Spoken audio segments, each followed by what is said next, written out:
So guys, जैसा कि आप जानते हैं सीबीएसई ने टर्म 2 के सब्जेक्टिव सैम्पल पेपर रिलीज़ कर दिए हैं। सो आज हम इस वीडियो में class 12th mathematics, note applied mathematics, only mathematics, जिसका कोड 041 है, उसका कंप्लीट सैम्पल पेपर सॉल्व करेंगे। सो वीडियो को अपने दोस्तों के साथ शेयर करिएगा, बिकॉज ये वीडियो आपके टर्म 2 एग्ज़ाम के लिए बहुत ज़्यादा बेनिफिटेड है।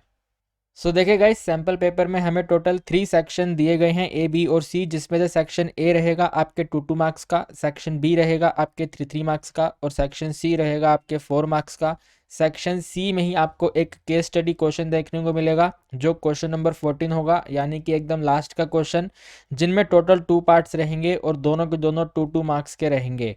ठीक है, मैक्सिमम मार्क्स आपका क्वेश्चन पेपर 40 मार्क्स का होगा और इसको सॉल्व करने के लिए आपको 2 आवर्स का ड्यूरेशन मिलेगा।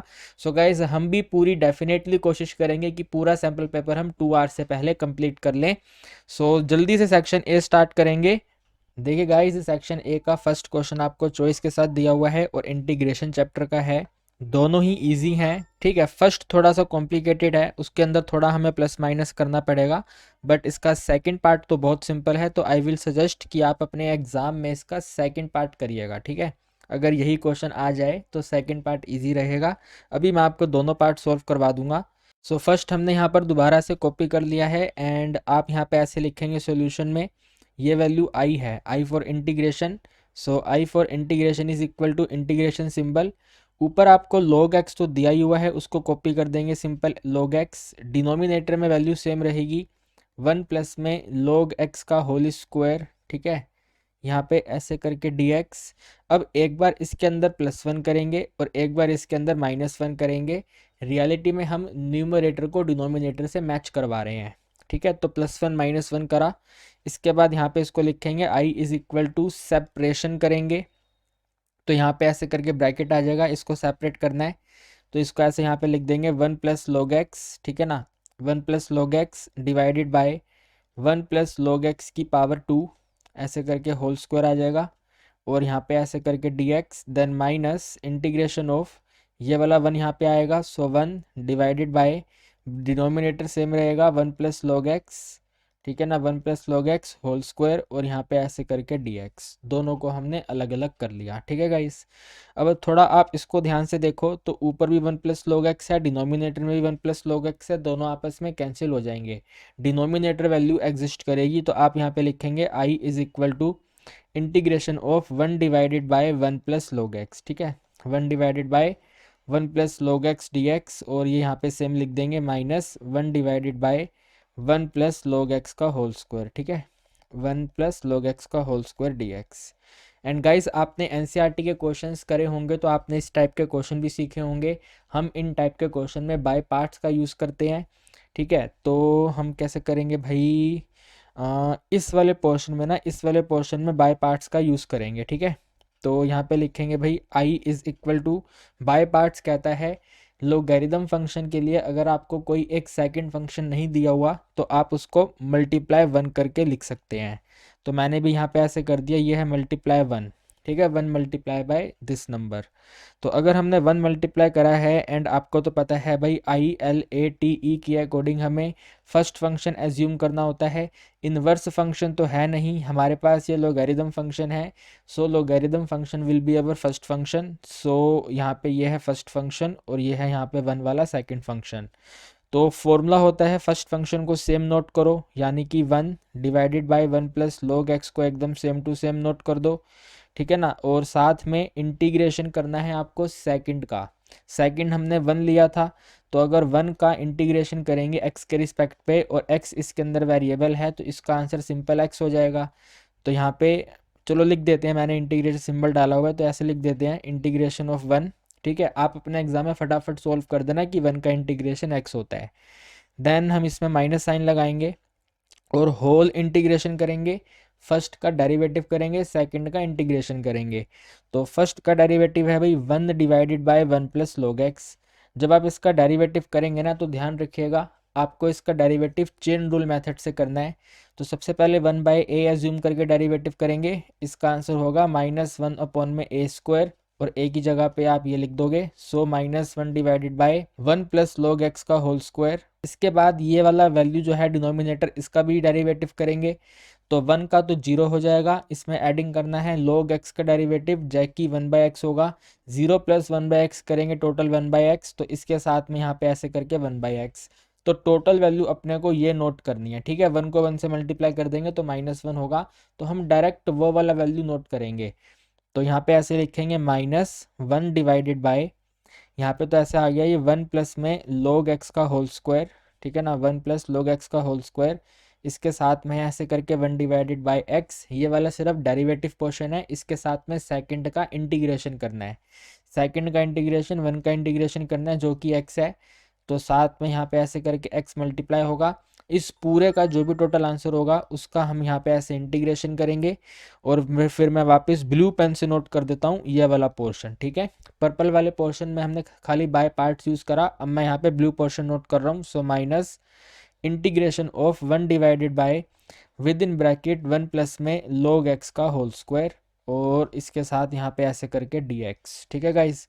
यहाँ पे ध्यान से देखो ये x और x कैंसिल हो गया, ठीक है। तो आपके पास यहाँ पे आंसर आएगा i इज इक्वल टू, इसका इंटीग्रेशन x होगा, सो x divided by 1 plus log x, कितना सिंपल है ना, x divided by 1 plus log x, ये वाले दोनों माइनस कैंसिल होकर के प्लस हो जाएंगे, so plus integration of 1 divided bye with in bracket 1 plus में log x का होल स्क्वायर, ठीक है। ये सब तो कैंसिल हो गया, तो यहाँ पे ऐसे dx, और फिर इसको नोट करेंगे, so minus integral of 1 divided bye with in bracket 1 plus में log x का होल स्क्वायर, और यहाँ पे ऐसे करके dx।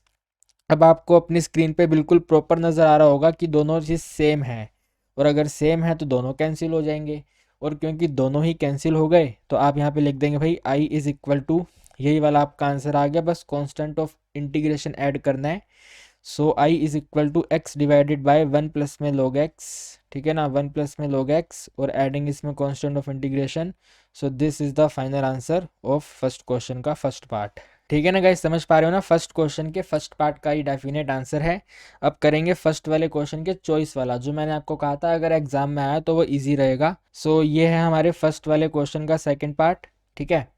इस क्वेश्चन को करने के लिए गाइज आप क्या करेंगे, ये जो ऊपर साइन 2x है ना, पहले आप इसका फॉर्मूला यहाँ पे कॉपी कर दो। सबसे पहले ऐसे लिख दो भाई ये है i is equal to, and sine 2x का फॉर्मूला कॉपी कर देंगे 2 साइन x कोज x, ठीक है ना, 2 साइन x कोज x, और इसके डिनोमिनेटर में ऐसे करके यहाँ पे रूट है, फिर यहाँ पे 9 है, माइनस है, इसको आप ऐसे लिख दो कोज स्क्वायर x का होल स्क्वायर, ठीक है ना। ये जो कोस पावर 4 है उसको हमने लिख दिया कोज स्क्वायर x का होल स्क्वायर।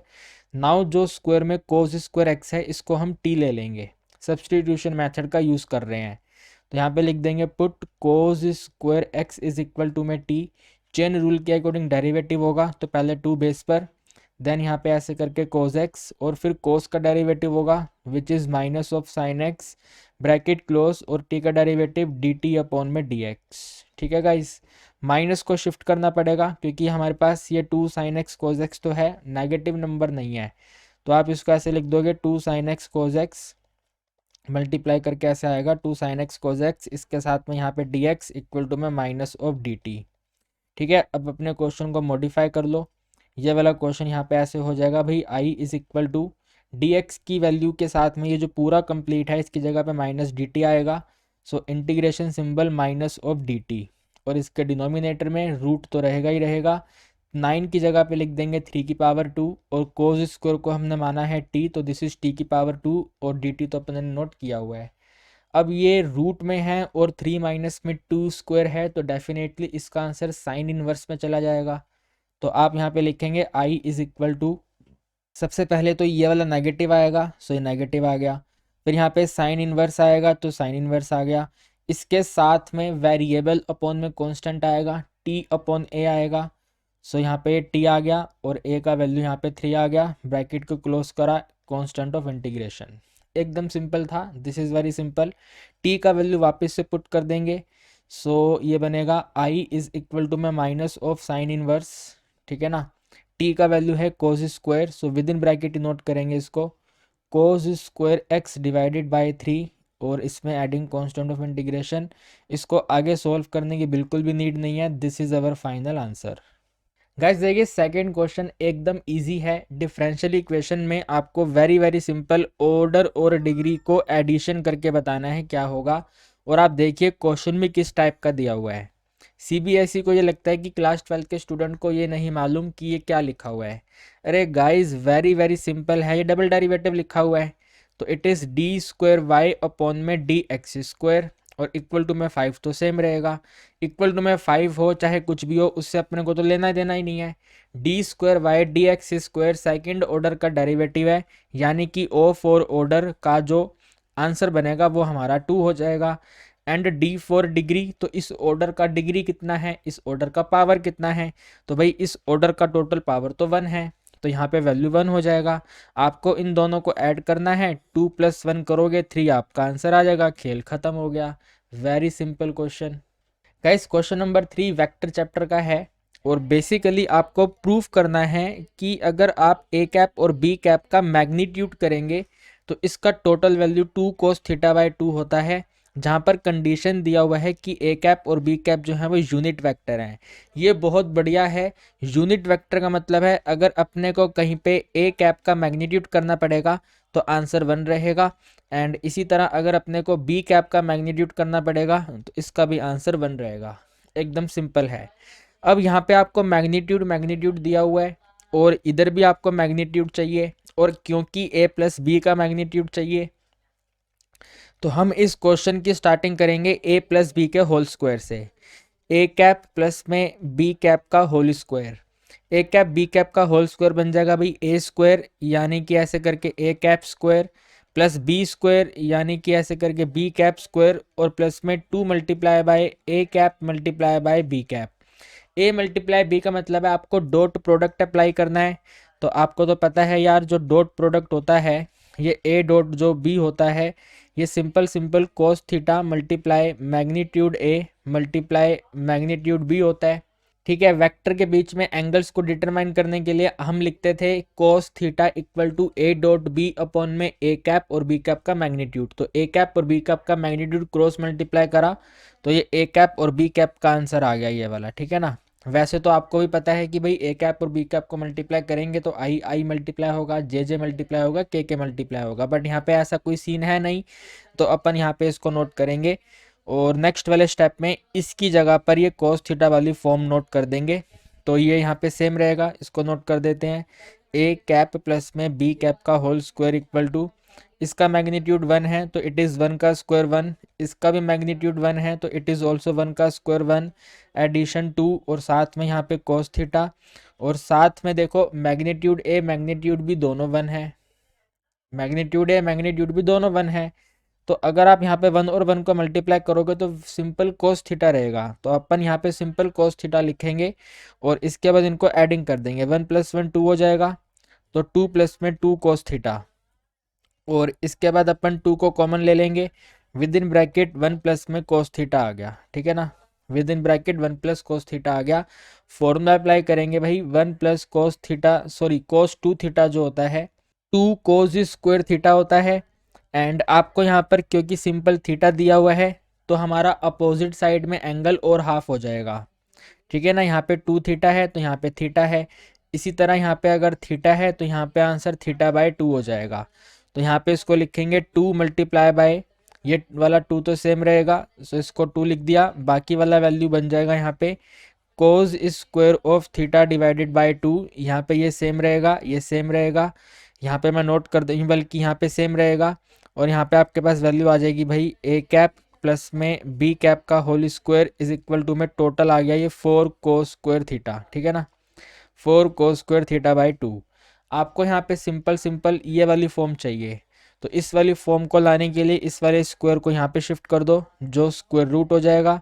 तो आप यहाँ पे लिख देंगे ए कैप प्लस में बी कैप का मोड इज इक्वल टू में root of 4 cos square theta divided by 2, तो 4 से यहाँ पे 2 आ जाएगा, और स्क्वायर और रूट कैंसिल होके simple cos theta divide by 2 रहेगा। यहाँ पे सेम आ जाएगा ए कैप प्लस में बी कैप का मोड। तो यही आपको प्रूफ करना था यार, सिंपल है ये तो, है ना, यही तो आपको प्रूफ करना था। तो यहाँ पे लिख देंगे हैंस प्रूव्ड, क्वेश्चन खत्म। एकदम इजी क्वेश्चन था ये वाला। देखिए गाइस क्वेश्चन नंबर 4 में आपको सिंपल सी 3D लाइन का कोसाइन बताना है, डायरेक्शन कोसाइन। डायरेक्शन कोसाइन के लिए सबसे पहले आपको डायरेक्शन रेशो का हेल्प चाहिए होगा। तो डायरेक्शन रेशो को डिटरमाइन करने के लिए पहले तो इधर से आप इसको चेंज करो। ये जो ऊपर 3 माइनस एक्स है इसको x माइनस 3 लिखो, यानी कि इस वाले माइनस को ऊपर की तरफ ट्रांसफर कर दो। तो ये बन जाएगा x माइनस 3, इसके डिनोमिनेटर में 1। ठीक है, इस वाले को 2 से डिवाइड करना पड़ेगा। सो इक्वल टू में 2 से डिवाइड करेंगे तो y माइनस में 1/2, और इसके डिनोमिनेटर में ये भी 2 से डिवाइड होगा तो टोटल वैल्यू 1, और इक्वल टू में z/4 एकदम सिंपल है। अगर आपको लिखना है तो ऐसे लिख सकते हो z माइनस में 0/4। ठीक है, इनके जो डिनोमिनेटर में नोट हो रखा है वो इनका डायरेक्शन रेशो है, एंड इनको अपन पासिंग पॉइंट कहते हैं। तो कल को अगर आपके एग्जाम में आ जाए फाइंड द पासिंग पॉइंट, तो आप लोग बता देना पासिंग पॉइंट का वैल्यू 3, 1/2 और 0 है। बट ये कह रहे हैं कि डायरेक्शन कोसाइन बताओ, तो आप यहाँ पे लिखोगे डायरेक्शन रेशो जो है इनका वैल्यू हमने डिटरमाइन किया है 1, 1 और 4 है। ठीक है ना, 1, 1 और 4 इनका डायरेक्शन रेशो है। तो आप यहाँ पे इनका मैग्नीट्यूड डिटरमाइन कर लो, रूट ऑफ 1 का स्क्वायर प्लस में 1 का स्क्वायर प्लस में 4 का स्क्वायर। ये बन जाएगा भाई रूट ऑफ 1 प्लस 1 प्लस ये कितना आ जाएगा 4 का स्क्वायर 16, यानी कि रूट ऑफ 18। 18 रूट को थोड़ा सिंप्लीफाई कर लो। ठीक है ना, 18 के फैक्टर बना के सॉल्व करेंगे तो बन जाएगा 3√2। तो यहाँ पे लिख देंगे भाई जो डायरेक्शन को साइन है। ठीक है, जो डायरेक्शन को साइन है, इन्होंने पूछा है कि डायरेक्शन को साइन बताइए। सो जो डायरेक्शन को साइन है वो हो जाएगा 1/3√2, फिर इसके साथ में 1/3√2, और फिर यहाँ पे 4/3√2। ठीक है, डिवाइड में √2 है, पड़े रहने दो, रैशनलाइज मत करना, सिर्फ इतना ही हमारा आंसर आ गया। सो this is 2 marker question and very easy question. Guys question number 5 probability chapter में से प्रोबेबिलिटी डिस्ट्रीब्यूशन पर बेस है। कंडीशन दिया हुआ है कि अगर आपने बॉल्स को विदाउट रिप्लेसमेंट ड्रॉ किया है तो आपको प्रोबेबिलिटी डिस्ट्रीब्यूशन बताना है नंबर ऑफ रेड बॉल्स का, और आपको क्वेश्चन में दिया हुआ है कि total number of red ball सिर्फ और सिर्फ 1 है। अगर क्वेश्चन में अपने को सिर्फ 1 रेड बॉल दे रखी है, ठीक है ना, और डिस्ट्रीब्यूशन भी अपने को रेड बॉल का ही बताना है, तो यहाँ पे लिखेंगे जो कैपिटल एक्स रैंडम वेरिएबल है वो नंबर ऑफ रेड बॉल है। ठीक है ना, रेड बॉल ड्रॉ होना है, number of drawing number of red ball. तो यहाँ पे लिखेंगे x इज इक्वल टू भाई एक तो 0 रहेगा, यानी कि एक भी रेड बॉल नहीं है। 2 बॉल हमने ड्रॉ करी, एक भी रेड बॉल नहीं है। या फिर यहाँ पे 1 होगा, यानी कि सिर्फ और सिर्फ एक ही रेड बॉल है। अब कुछ बच्चे यहाँ पे मिस्टेक करेंगे और यहाँ पे 2 लिख देंगे। विदाउट रिप्लेसमेंट के केस में अगर आपने एक बॉल को पिक कर लिया तो अगली बारी वो बॉल दोबारा पिक नहीं होगी। तो आपके पास टोटल 1 रेड बॉल है, अगर आपने एक रेड बॉल को पिक कर लिया तो अगली बार आप सेकंड रेड बॉल को पिक नहीं कर पाओगे। तो यहाँ पे ये वाला 2 नहीं आएगा। ठीक है, ये वाला 2 नहीं आएगा, सिर्फ और सिर्फ 0 और 1 आएगा। अगर ये वाला क्वेश्चन विद रिप्लेसमेंट का होता, आप अपने नोट्स बना के नोट कर लेना इस वाले क्वेश्चन में कि अगर ये क्वेश्चन विद रिप्लेसमेंट का होता तो यहाँ पे x की वैल्यू के अंदर डेफिनेटली 2 आ जाता, क्योंकि हम रेड बॉल को दोबारा से पिक कर लेते हैं। बट अभी हम दोबारा से पिक नहीं करेंगे। इसके बाद यहाँ पे डिटरमाइन करेंगे probability at x equal to 0।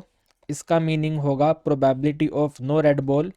एक भी रेड बॉल आपने ड्रॉ नहीं करी। अगर एक भी रेड बॉल ड्रॉ नहीं करी तो इसका मतलब है कि आपने दोनों की दोनों वाइट बॉल ड्रॉ करी हैं, और अगर आपने दोनों की दोनों वाइट बॉल ड्रॉ करी हैं तो आपके पास टोटल मिलाकर 3 वाइट बॉल हैं, यानी कि 3c2 डिवाइडेड बाय टोटल मिलाकर के टोटल बॉल्स अपने पास 4 हैं, तो divided by 4c2। 3c2 4c2 को सॉल्व करेंगे तो आंसर विल बी 3/4 इंटू में 2/3। ठीक है, इसको सिंप्लीफिकेशन बाद में करेंगे, अभी आगे बढ़ जाएंगे। यहाँ पे लिखेंगे probability at x equal to 1। इसका मतलब ये होगा कि प्रोबेबिलिटी ऑफ 1 रेड बॉल। ठीक है, हमने 1 रेड बॉल पिक करी है, और अगर आपने सिर्फ 1 रेड बॉल पिक करी है तो आपके पास यहाँ पे ये 1 रेड बॉल है। सो इट इज़ 1c1 मल्टीप्लाई एक रेड बॉल है, सेकंड वाली बॉल वाइट रही होगी, तो टोटल वाइट बॉल 3 है। इसका मतलब 3 में से कोई एक वाइट बॉल आई होगी। इसको हम डिवाइड करेंगे और टोटल है ये 4c2। ठीक है ना, 1c1 का वैल्यू 1, 3c1 का वैल्यू 3 डिवाइडेड बाय 4c2 को यहाँ पे सोल्व कर लेंगे तो आंसर बनेगा ये 4 multiply by 3 divided by 2 multiply bye 1। सो 2 पे 4 कैंसिल करेंगे 2 टाइम्स, 2 3 ज़ा टोटल 6 होगा, तो यहाँ पे ऐसे 6 आ गया। और इसको आप सोल्व करोगे तो आंसर बन जाएगा टोटल 1/2। अब इसको भी यहाँ पे सिंप्लीफाई कर दो, 3 और 3 कैंसिल हो जाएगा, 2 और 4 बचेगा, टोटल वैल्यू 1/2 रहेगा। यहाँ पे पूरा ऐसे करके कंप्लीट डिस्ट्रीब्यूशन बना देंगे ऐसे, ठीक है। लास्ट में फाइनल आंसर में इस तरह से डिस्ट्रीब्यूशन बनाना है। तो ये कैपिटल एक्स की न्यूमेरिकल वैल्यू एक 0 है और एक 1 है, और इनकी रिस्पेक्टिव प्रोबेबिलिटी में सबसे पहले आंसर 1/2 था और यहाँ पे भी आंसर 1/2 है। सो ये आपके इस क्वेश्चन का आंसर हो गया। ठीक है गाइस, क्वेश्चन नंबर 6 में बोला गया है कि आपने ना टोटल 2 कार्ड्स ड्रॉ करे हैं टोटल 52 कार्ड्स में से, और विदाउट रिप्लेसमेंट, है ना, विदाउट रिप्लेसमेंट। विदाउट रिप्लेसमेंट का मतलब हम इसके अंदर कॉम्बिनेशन का यूज़ कर सकते हैं, ठीक है। डेफिनेटली यूज़ नहीं होगा, कॉम्बिनेशन प्रोबेबिलिटी यूज़ कर सकते हैं, बट एक बार आगे रीड करेंगे। आगे लिखा हुआ है what is the probability of getting first card red. अब देखो इन्होंने यहाँ पे फर्स्ट कार्ड बोल करके ना, ये इन्होंने यहाँ पे एक फिक्स कर दिया है कि पहला कार्ड जो होगा वो रेड होगा और जो सेकंड नंबर का कार्ड होगा वो जैक होगा। अगर हम इसके अंदर कॉम्बिनेशन का यूज़ कर देते हैं जैसे कि हमने क्वेश्चन नंबर 5 में किया था, ठीक है, इस तरह से कॉम्बिनेशन का यूज़ करेंगे तो इसका मतलब इसमें ये बनेगा कि फर्स्ट नंबर पे जैक भी हो सकता है और सेकंड नंबर पे रेड आ सकता है। बट इन्होंने ऐसा मना कर दिया, इन्होंने यहाँ पे कंडीशन लगा दिया है कि जो फर्स्ट कार्ड होगा वो हमेशा रेड होगा और जो सेकंड कार्ड होगा वो हमेशा जैक होगा। तो जब भी विदाउट रिप्लेसमेंट के साथ में कंडीशन अप्लाई हो जाती है तो उस केस के अंदर हम इसको नॉर्मल वे में सॉल्व करते हैं, कॉम्बिनेशन का यूज़ नहीं करते। तो अब करेंगे कैसे, ध्यान से देखना। मल्टीप्लिकेशन थ्योरम का क्वेश्चन है, ठीक है। और आप यहाँ पे ये देखो कि जो जैक कार्ड होते हैं ना, इन जैक कार्ड में दो जैक ऐसे होते हैं, दो जैक ऐसे होते हैं जो यहाँ पे रेड में इंक्लूड होते हैं। तो सबसे पहले आप इनको 2 पार्ट्स में स्प्लिट कर लो। ये जो अपने को फर्स्ट नंबर पे, जो फर्स्ट नंबर पे अपने को रेड कार्ड चाहिए ना, फर्स्ट नंबर पे जो रेड कार्ड चाहिए, आप इसको 2 पार्ट्स में डिवाइड कर लो।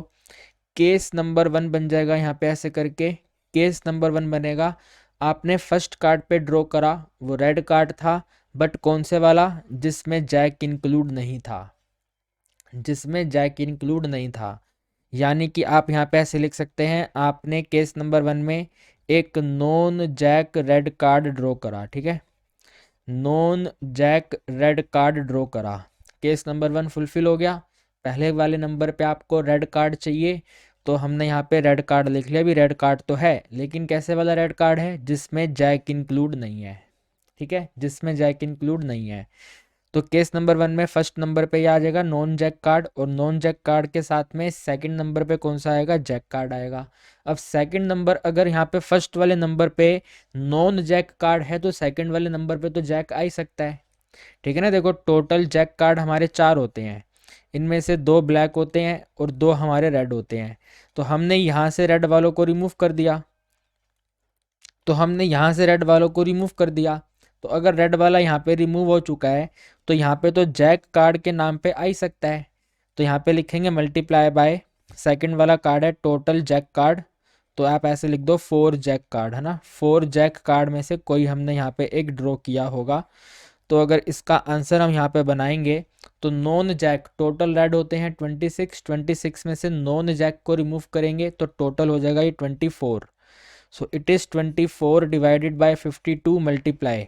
एक कार्ड को हमने ड्रॉ कर लिया, वापस रखा नहीं, तो अगले टाइम पर जाने के लिए यहाँ पे टोटल प्रोबेबिलिटी 51 हो जाएंगे, टोटल नंबर ऑफ आउटकम्स 51 रहेंगे, ठीक है। इसके बाद अपन ने यहाँ पे 4 जैक कार्ड में से कोई भी एक कार्ड को ड्रॉ करा तो यहाँ पे आ जाएगा भाई, यहाँ पे 4 जैक कार्ड में से 1 को ड्रॉ करा तो 24 divided by so 24 divided by 52 into में 4/51 हमारे केस नंबर 1 का आंसर होगा, जहाँ पे हमने पहले नंबर पे एक नॉन जैक रेड कार्ड को ड्रॉ करा और सेकंड नंबर पे अपन ने 4 जैक कार्ड में से कोई भी ड्रॉ कर लिया, ठीक है।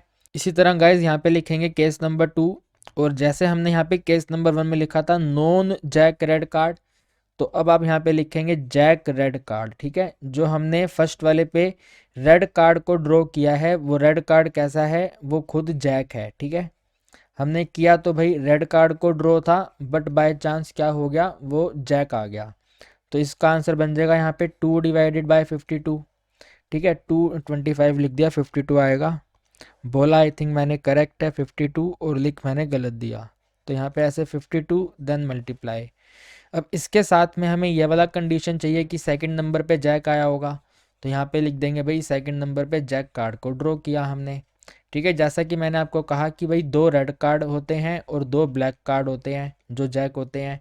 तो आपने इनमें से ये वाला जो जैक है मान लो आपने यहाँ पे ड्रॉ कर लिया। ठीक है, तो सेकंड वाले के लिए कितने आपके पास पॉसिबल आउटकम है, तो टोटल 3 पॉसिबल आउटकम है डिवाइडेड बाय 52 में से एक कार्ड को ड्रॉ कर लिया तो टोटल बचे हुए हैं 51।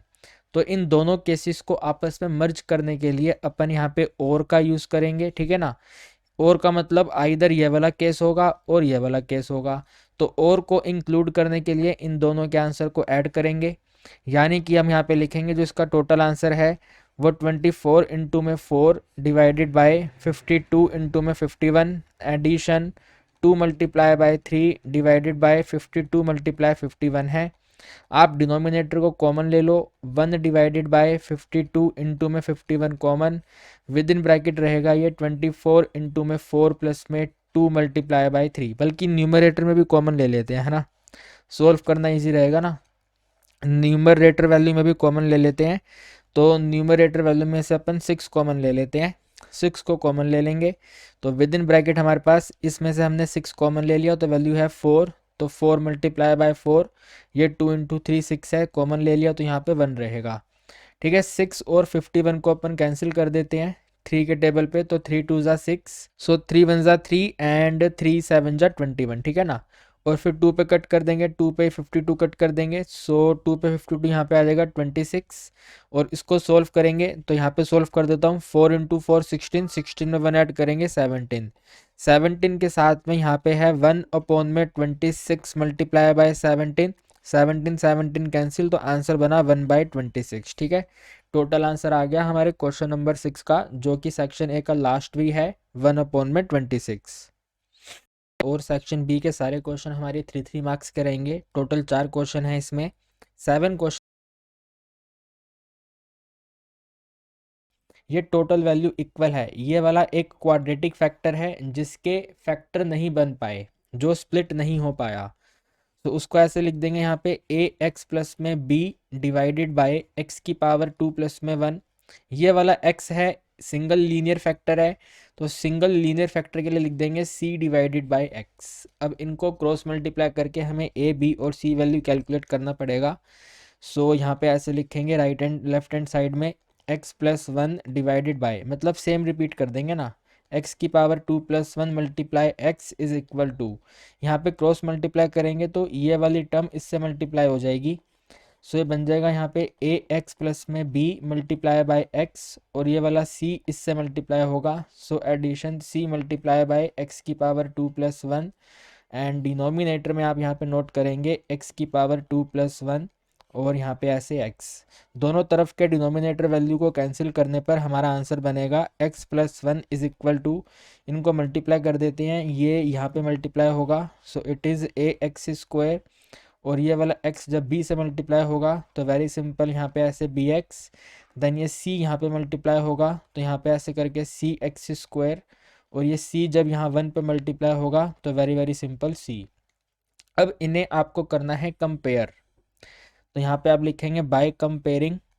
ठीक है ना, कंपेयर करके हम ए बी और सी को डिटरमाइन करेंगे। सो बाय कंपेयरिंग, हमने जब इनको कंपेयर करा तो आप यहाँ पे देखो एक सिंगल वेरिएबल x है, यानी कि लेफ्ट हैंड साइड में एक्स स्क्वायर का टर्म नहीं है, तो एक्स स्क्वायर का कोफिशिएंट कंपेयर करा तो वो 0 हो गया।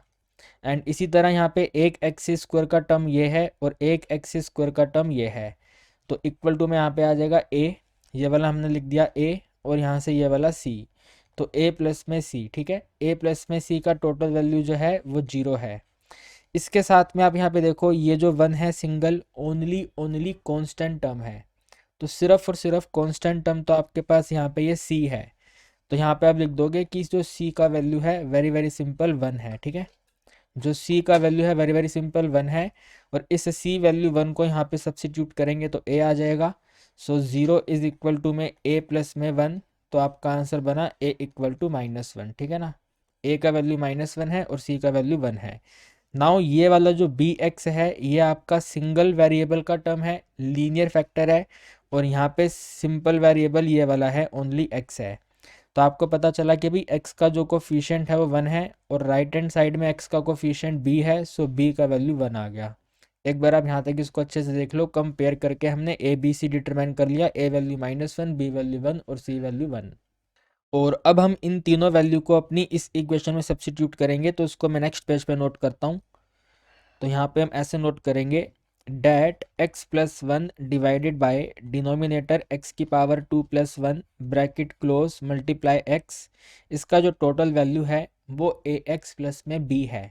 a का वैल्यू -1 था, तो माइनस ऑफ x, और साथ में b है, तो माइनस ऑफ x प्लस में b का value 1, so minus of x plus 1 divided by x की पावर 2 प्लस, तो c का वैल्यू 1 है डिवाइडेड बाय x।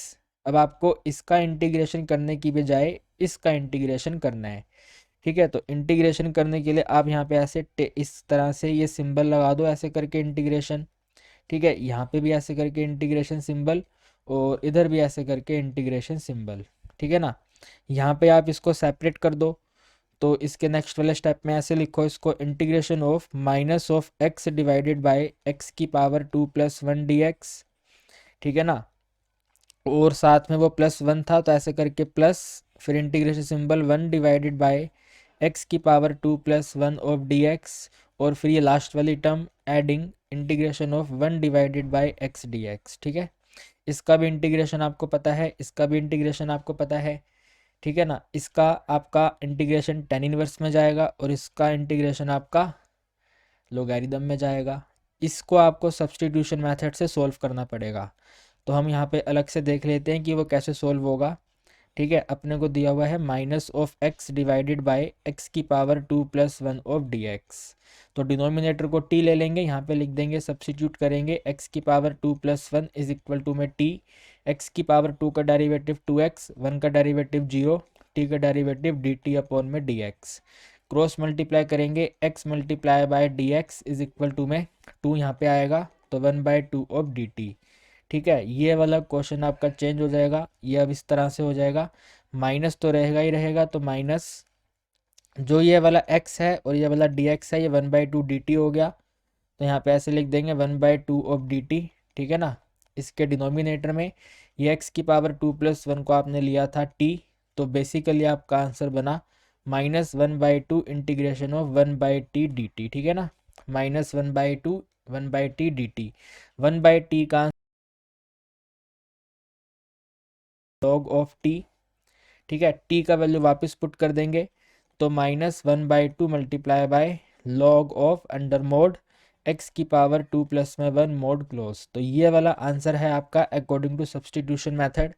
तो यहाँ पे आप नोट करोगे कि जो इसका आंसर हमने यहाँ पे रफ में कैलकुलेट करके किया है, इसका आंसर बना है -1 divided by 2 logarithm under mod x की power 2 plus 1।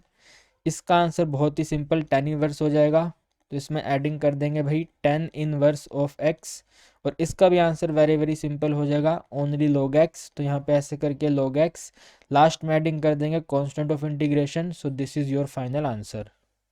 Guys question number 8 हमारा डिफरेंशियल इक्वेशन का क्वेश्चन है, और अगर हम देखें कि इनमें कंपैरिजन करके इजी क्या है, तो इजी आपका ये वाला रहेगा, ठीक है। क्योंकि जब आप इस वाले क्वेश्चन में इंटीग्रेशन करोगे ना, तो वो थोड़ा सा ट्रिकी हो जाएगा। तो अगर सेम क्वेश्चन आपके एग्जाम में आ जाता है या फिर आपके किसी प्री बोर्ड में आ जाता है, तो आप 100% इस वाले क्वेश्चन को चूज करना। पहले हम इसको करेंगे और उसके बाद इसको करेंगे। देखिए गाइस, इस क्वेश्चन में ना थोड़ा सा हिंट को अंडरस्टैंड करने की कोशिश करो। यहाँ पे आपको साइन का एंगल y/x दिया हुआ है, और अगर आप यहाँ पे इस वाले x को इससे डिवाइड कर दें तो ये भी y/x हो जाएगा, और यहाँ पे भी डेरिवेटिव आपको dy/dx दिया हुआ है, यानी कि हम इसके अंदर y/x को v सब्सिट्यूट कर सकते हैं। तो हम यहाँ पे पहले ऐसे लिखेंगे इसको, dy अपॉन में dx इज इक्वल टू में x को डिवाइड करेंगे तो ऐसे आ जाएगा y डिवाइड बाई x, और यही वाला x जब यहाँ पे जाएगा इसके पास तो x और x कैंसिल हो जाएंगे, टोटल आएगा माइनस ऑफ साइन, और इसके साथ में एंगल सेम रहेगा, ये y डिवाइडेड बाय x। एकदम प्रॉपर हिंट बन गया है, प्रॉपर सब्स्टिट्यूशन हो जाएगा। तो आप यहाँ पे ऐसे लिख दो, पुट करना है भाई y divided by x is equal to में v, या फिर y इज इक्वल टू में v multiply by x। Derivative करेंगे x के रिस्पेक्ट पे, सो डी वाई अपॉन में D x is equal to, यहाँ पे आप लगाएंगे मल्टीप्लाई रूल, तो v का डेरिवेटिव हो जाएगा डी वी अपॉन में डी एक्स, और इसके साथ में x same, then addition v same और x का डेरिवेटिव 1। तो आपका आंसर बना ये x multiply by D we upon में डी एक्स एडिशन v।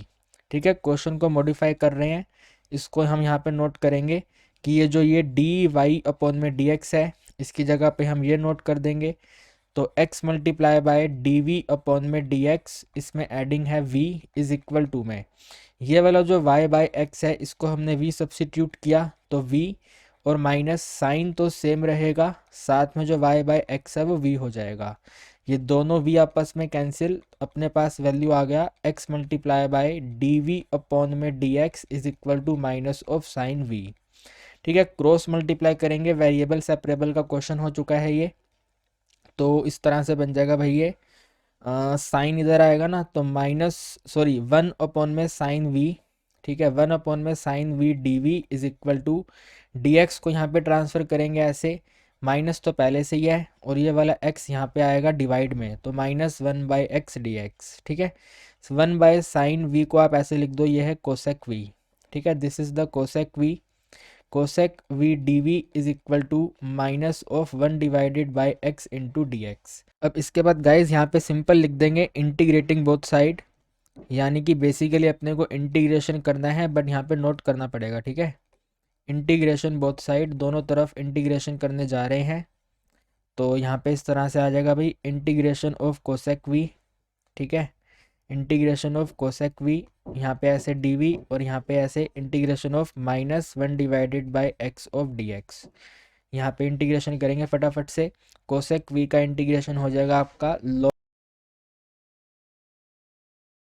ठीक है कोसेक वी माइनस में cot v mod close equal to में -1 बाई एक्स का माइनस ऑफ लॉग एक्स हो जाएगा। अब यहाँ पे आपको आर्बिट्रेरी कांस्टेंट सी ऐड करना है, या फिर आप कह सकते हैं के ऐड करना है, के सी में से जो भी आपको ऐड करना है कर सकते हैं, बट आप यहाँ पे देखिए इधर भी लोगैरिथम है, इधर भी लोगैरिथम है, जो आर्बिट्रेरी कांस्टेंट हम ऐड करेंगे वो भी लोगैरिथम होगा, तो यहाँ पे एडिंग कर देंगे log ऑफ सी। ठीक है, log ऑफ सी। इसके बाद इन दोनों तरफ से लोगैरिथम को रिमूव करने के लिए आप यहाँ पे ऐसे लिखो भाई, ये तो लोगैरिथम सेम रहेगा, अंडर मोड कोसेक वी, ठीक है कोसेक वी माइनस में cot v mod close equal to, ये है आपके पास log ऑफ c माइनस में log ऑफ x। ठीक है, आपने पढ़ा है log of m minus log of n जो होता है वो होता है log of m divided by n, तो ये वाला भी आंसर हो जाएगा log ऑफ c अपॉन में x। तो यहाँ पे लिख देंगे इसको log ऑफ c अपॉन में x, दोनों तरफ के log को कैंसिल करने पे वैल्यू बच जाएगी यहाँ पे कोसेक v माइनस में कॉट वी। ठीक है, cosec v minus cot v is equal to c divided by x. ठीक है, चाहो तो आप अपने आंसर को सॉरी यहाँ पे थोड़ी शिफ्ट करेंगे, वी का वैल्यू पुट करेंगे, ये हटा देते हैं इधर से, है ना, इसको रिमूव कर देते हैं, इसको हमने यूज़ कर लिया है, और अब यहाँ पे आप वैल्यू पुट कर दो, वी का वैल्यू वापस पुट कर दो जो कि था वाई बाई एक्स, और इस वाले एक्स को यहाँ पे मल्टीप्लाई कर लो, तो एक्स विद इन ब्रैकेट ये बन जाएगा कोसेक, ठीक है cosec of y divided by x, then minus cot of y divided by x bracket close equal to c। So this is the final answer. ठीक है, ये हमारा आंसर आ गया। अब क्वेश्चन में c फाइंड करने के लिए इन्होंने तो बोला नहीं है, सिर्फ और सिर्फ अपने को क्या बताना था, let me check, general solution बताना है, ये हमारा क्वेश्चन आ गया। ठीक है, एकदम सिंपल सा सॉल्व हो गया ये। देखिए गाइज, ये वाला क्वेश्चन हमारा लीनियर डिफरेंशियल इक्वेशन का है, और इस क्वेश्चन को सॉल्व करने के लिए आपको बेसिकली सबसे पहले इंटीग्रेटिंग फैक्टर को फाइंड करना पड़ेगा। तो आप यहाँ पे ऐसे लिखेंगे सॉल्यूशन, इंटीग्रेटिंग फैक्टर फाइंड करेंगे इसकी हेल्प लेकर के, तो यहाँ पे लिखेंगे भाई integrating factor I F is equal to E की power integration of cot x D X, है ना, integration of cot x D X. तो यहाँ पे आप ऐसे लिखोगे इंटीग्रेशन ऑफ कोटेक्स का answer log of sine x, ठीक है ना, log ऑफ साइन एक्स का आंसर बन गया साइन एक्स। फिर आप यहाँ पे क्वेश्चन को सॉल्व करने के लिए नोट करेंगे, हमारा आंसर होता है y multiply by integrating factor is equal to integration of यहाँ पे दोबारा से integrating factor multiply by value of q और यहाँ पे ऐसे करके dx। तो यह आपका आंसर बनेगा y multiply by integrating factor है साइन एक्स, तो ऐसे sine x equal to integration of दोबारा से यहाँ पे ऐसे करके साइन एक्स और q वैल्यू यानी कि ये वाला। तो यहाँ पे लिख देंगे भाई 2 डिवाइडेड बाय 1 प्लस में साइन एक्स, है ना, 2 divide by 1 plus sine x, यहाँ पे ऐसे dx। अब इसको आगे सोल्व करने के लिए आप ऐसे लिखो इसको y multiply by sine x इस इंटीग्रेशन ऑफ इस वाले साइन को कंप्लीट करने के लिए +1 -1 कर देंगे। तो साइन एक्स एडिशन 1 और -1 डिनोमिनेटर में अपने पास सेम रहेगा 1 प्लस में साइन एक्स, ठीक है, और यहाँ पे ऐसे करके dx। फिर यहाँ पे लिखेंगे y multiply by sine x is equal to में 2 इंटीग्रेशन ऑफ, ठीक है, इनको सेपरेट करेंगे और इस 1 को सेपरेट करेंगे, तो ये बन जाएगा 1 प्लस में साइन एक्स, ठीक है, और -1 डिवाइडेड बाय 1 प्लस में साइन एक्स। ओके, सिंपल हो गया, दोनों को सेपरेट कर दिया, ये दोनों वैल्यू कैंसिल हो गई, तो ये बन गया यहाँ पे 2 ऑफ इंटीग्रेशन 1 dx, ठीक है, माइनस में आ गया integration of 1 divided by 1 plus में साइन एक्स, ठीक है, 1 प्लस साइन एक्स, यहाँ पे ऐसे dx और ये है यहाँ पे y साइन एक्स। देखो एक बार यहाँ तक चेक करो। अब इसके आगे अपने को इंटीग्रेशन करना है सबसे पहले। Now guys 1 divided by 1 plus sign X का इंटीग्रेशन करने के लिए आप इसको रेशनलाइज कर दो, ठीक है, क्या कर दोगे, रेशनलाइज कर दोगे। तो यहाँ पे तो भी रहेगा y multiply by sine x, ठीक है, y मल्टीप्लाई साइन एक्स, ये वाला 2 ना बार बार यहाँ पे नोट होने में प्रॉब्लम क्रिएट करेगा, तो इसको आप यहाँ पे ले आओ, y into sine x divide by 2 is equal to, final answer में 2 को शिफ्ट कर देंगे, ठीक है। अब यहाँ पे 1 का इंटीग्रेशन कर दो, तो 1 का इंटीग्रेशन x हो जाएगा, फिर यह माइनस साइन और यहाँ पे integration symbol 1/1 plus sine x है, तो ऐसे लिख दो भाई 1/1 प्लस में साइन एक्स, और जब रैशनलाइज करेंगे तो मल्टीप्लाई 1 माइनस में साइन एक्स और इसके डिनोमिनेटर में 1 माइनस में साइन एक्स और यहाँ पे ऐसे करके dx, ठीक है। यह आ जाएगा अपने पास y इंटू में sine x, y into sine x divide by 2 is equal to में x माइनस इंटीग्रेशन 1 माइनस में साइन एक्स, ठीक है, divided by a plus b a minus b, a plus b a minus b a square minus में b square, a की value 1 है तो 1 square और B की वैल्यू साइन है तो साइन स्क्वायर, ठीक है। 1 स्क्वायर माइनस साइन स्क्वायर को लिख दोगे आप 1 माइनस साइन स्क्वायर एक्स, ठीक है, 1 minus sine square x, total हो जाएगा ये कोस स्क्वायर एक्स, तो इसके डिनोमिनेटर में यहाँ पे आएगा ये cos square x of dx। तो फिर आप लिखोगे y इंटू में sine x divide by 2 is equal to x minus integration of, इनको सेपरेट करेंगे 1/में में कोस स्क्वायर एक्स, ठीक है, माइनस में sine x divide by cos square जो आएगा उसको ऐसे लिख देंगे cos x multiply by cos x और यहाँ पे ऐसे dx। कोस स्क्वायर एक्स को लिख देते हैं सिकेंड स्क्वायर एक्स, तो ऐसे करके ये सिकेंड स्क्वायर एक्स लिख देते हैं 10x, तो माइनस ऑफ 10x, ठीक है, एंड ये जो 1 यहाँ पे ऐसे मल्टीप्लाई 1 कर दो, 1 बाय कोस जो है ये हो जाएगा सिकेंड एक्स, ठीक है, ये हो गया सिकेंड एक्स, इंटीग्रेशन मालूम है, तो यहाँ पे लिखेंगे y multiply by sine x, इसको डिवाइड करेंगे 2 से, इक्वल टू में आएगा x माइनस, इसका इंटीग्रेशन हो जाएगा यहाँ पे 10x, ठीक है ना, यहाँ पे आ गया 10x, ये वाला माइनस जब यहाँ पे जाएगा तो प्लस, और इसका इंटीग्रेशन करेंगे हम सेकेंड एक्स 10x का, तो वेरी सिंपल, ये सेकेंड एक्स आएगा, एडिंग कर देंगे कांस्टेंट ऑफ इंटीग्रेशन, ठीक है जी। कांस्टेंट ऑफ इंटीग्रेशन c यहाँ पे से इवेल्युएट करने के लिए क्वेश्चन आपको ये कहता है कि अगर आप y को 0 पुट करोगे तो x का वैल्यू आपका ये वाला हो जाएगा, ठीक है, x को π/4 और y को 0, तो यहाँ पे आप लिख दो भाई y का आंसर 0 हो जाएगा अगर हम x का वैल्यू π/4 पुट करेंगे। तो यहाँ पे लिखेंगे भाई 0 मल्टीप्लाई, वैसे गाइज आप मुझे बताओ 0 के साथ कुछ मल्टीप्लाई करो, डिवाइड करो, टोटल आंसर 0 होगा, तो सिर्फ 0 रहने दो, ठीक है। एग्जाम में आपके पास इतना टाइम नहीं होगा कि सब कुछ नोट करो, तो सिंपल यहाँ पे आप 0 रहने दो। तो यहाँ पे आ गया 0 इज इक्वल टू, एक्स की वैल्यू नोट कर देते हैं, π/4 है, देन माइनस 10 के साथ में π/4 है, तो ये 10 π/4, और सेकेंड के साथ में π/4 है में सी, ठीक है।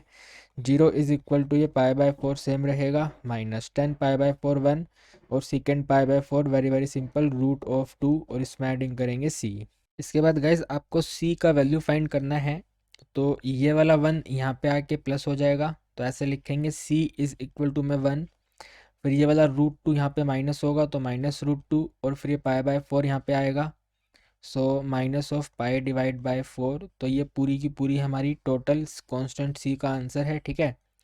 फाइनल आंसर आप यहाँ पे ऐसे नोट कर देंगे, इसको यहाँ पे नोट करेंगे y multiply by sign x, ठीक है। इसके डिनोमिनेटर में 2 इज इक्वल टू में x सेम रहेगा, 10x सेम रहेगा, और एडिशन सेकेंड x सेम रहेगा, और c की जगह पे लिख देंगे एडिशन 1 माइनस √2 माइनस में π/4, ठीक है जी।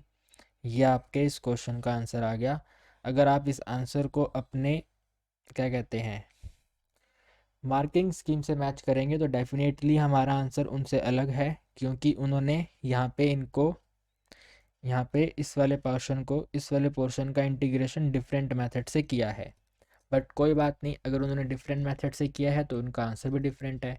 हमने इस तरीके से करा है तो हमारा आंसर ऐसा आया है। दोनों अपनी जगह पे एकदम करेक्ट है, आपको एकदम फुल मार्क्स डिस्ट्रीब्यूट हो जाएंगे। देखिएगा इस क्वेश्चन नंबर 9 एक बहुत ही अच्छा क्वेश्चन है, ध्यान से इसको देखिएगा। सबसे पहले आपको बोला गया कि जो वेक्टर ए है ना वो 0 नहीं है, और फिर बोला गया कि वेक्टर ए वेक्टर बी का मल्टीप्लाई वेक्टर ए वेक्टर सी के इक्वल है, और उसके बाद आपको बोला गया कि वेक्टर ए और वेक्टर बी का क्रॉस मल्टीप्लाई वेक्टर ए और वेक्टर सी के क्रॉस मल्टीप्लाई के इक्वल है, तो प्रूफ करके दिखाइए वेक्टर बी और वेक्टर सी इक्वल है ना। तो आप यहाँ पे ऐसे लिखेंगे, पहले इसको कंसीडर करेंगे, ठीक है। तो हम यहाँ पे ऐसे लिखेंगे भाई vector A multiply by vector B equal है vector A multiply by vector C, इसको यहाँ पे ट्रांसफ़र करेंगे, so vector A multiply vector B minus vector A multiply vector, इसके बाद वेक्टर ए को कॉमन ले लेंगे, ये डॉट प्रोडक्ट, और यहाँ पे ऐसे vector B minus vector c close, और यहाँ पे इक्वल टू 0। आपको पता है गाइज अगर x vector dot y vector का टोटल आंसर 0 होता है तो इसके टोटल 2 केसेस होते हैं। क्या क्या 2 केसेस होते हैं? या तो होगा वेक्टर x 0 है, या होगा वेक्टर y 0 है, या फिर होगा वेक्टर x परपेंडिकुलर है वेक्टर y के। ये टोटल 3 केस यहाँ पे बनेंगे। अब यहाँ पे हमारे पास x की जगह पे तो ये a है, और क्वेश्चन कह रहा है कि वेक्टर a जो है वो 0 नहीं है, तो यानी कि हम इस वाले केस को अपने इस वाले क्वेश्चन में नोट नहीं कर सकते। फिर है भाई वेक्टर जो y है वो 0 है, तो डेफिनेटली ये वाला जो b माइनस सी है 0 हो सकता है। तो हम यहाँ पे लिखेंगे भाई इसका मतलब ये बना either vector b minus vector c equal to 0 है ना भाई। ये जो टोटल है ये 0 है, और 0 क्या है? तो 0 वेक्टर है, ठीक है ना। आई कैप जे कैप के कोफिशिएंट जो है वो 0 है। आइदर ये वाला कंडीशन होगा, और ये होगा कि भाई जो वेक्टर ए है वो परपेंडिकुलर है वेक्टर बी माइनस वेक्टर सी के, इस वाली कंडीशन के अकॉर्डिंग, ठीक है। वेक्टर ए परपेंडिकुलर है वेक्टर बी माइनस वेक्टर सी के, और अब हम इस वाली कंडीशन का यूज़ करेंगे, ठीक है। तो हम यहाँ पे लिखेंगे अपने को दिया हुआ है vector A cross multiply vector B equal है वेक्टर ए क्रॉस वेक्टर सी के।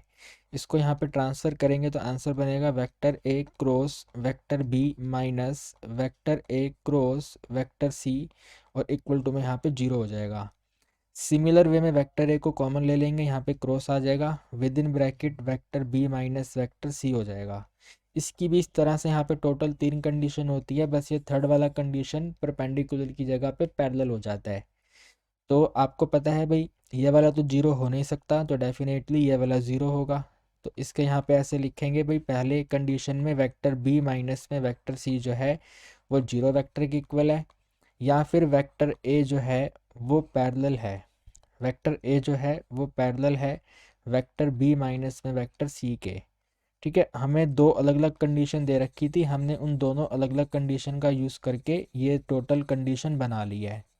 अब यहाँ पे ध्यान से देखना, ठीक है गाइस, इन दोनों में कॉमन है ये वाला, vector B minus vector c zero vector है और vector B minus vector c zero vector है, और साथ में एक जगह पे वेक्टर ए इसके परपेंडिकुलर भी है और वेक्टर ए इसके पैरेलल भी है। एक टाइम पर वेक्टर ए आइदर परपेंडिकुलर होगा और पैरेलल होगा, एक सिंगल टाइम पर दोनों चीज़ें एक साथ नहीं हो सकती। तो इसका मतलब ये होगा जो दोनों इक्वेशन में कॉमन है वो सही है, बाकी सब चीज़ें गलत हैं। ठीक है ना, एक टाइम पर ये परपेंडिकुलर और पैरेलल दोनों एक साथ नहीं हो सकता। तो इसका मतलब ये होगा कि भाई vector B minus vector c जो है वो ज़ीरो वेक्टर के इक्वल है, ये यहाँ पे जाके प्लस हो जाएगा। सो वेक्टर बी जो है वो 100% वेक्टर सी के इक्वल है। तो यहाँ पे आपका क्वेश्चन ख़त्म हो गया, यही आपको प्रूफ करना था। यहाँ पे आप लिख देंगे हैंस प्रूव्ड। देखिएगा इस क्वेश्चन नंबर 10 आपको दोबारा से वेक्टर चैप्टर का ही चॉइस में दिया हुआ है। तो इसमें ये जो ऊपर वाला है ये इजी रहेगा आपको, है ना, इसको सॉल्व करना वेरी वेरी इजी है, जल्दी सॉल्व हो जाएगा। इसमें थोड़ा सा टाइम लगेगा, है तो इजी बट थोड़ा सा टाइम लगेगा।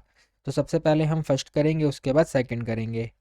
देखिए गाइस, अगर आप इन दोनों लाइंस को ध्यान से देखेंगे तो ये भी डिवाइड करने पे टोटल 1/2 हो जाएगा, ये भी टोटल यहाँ पे 1/2 है, और यहाँ पे भी ये रेशो 1/2 है।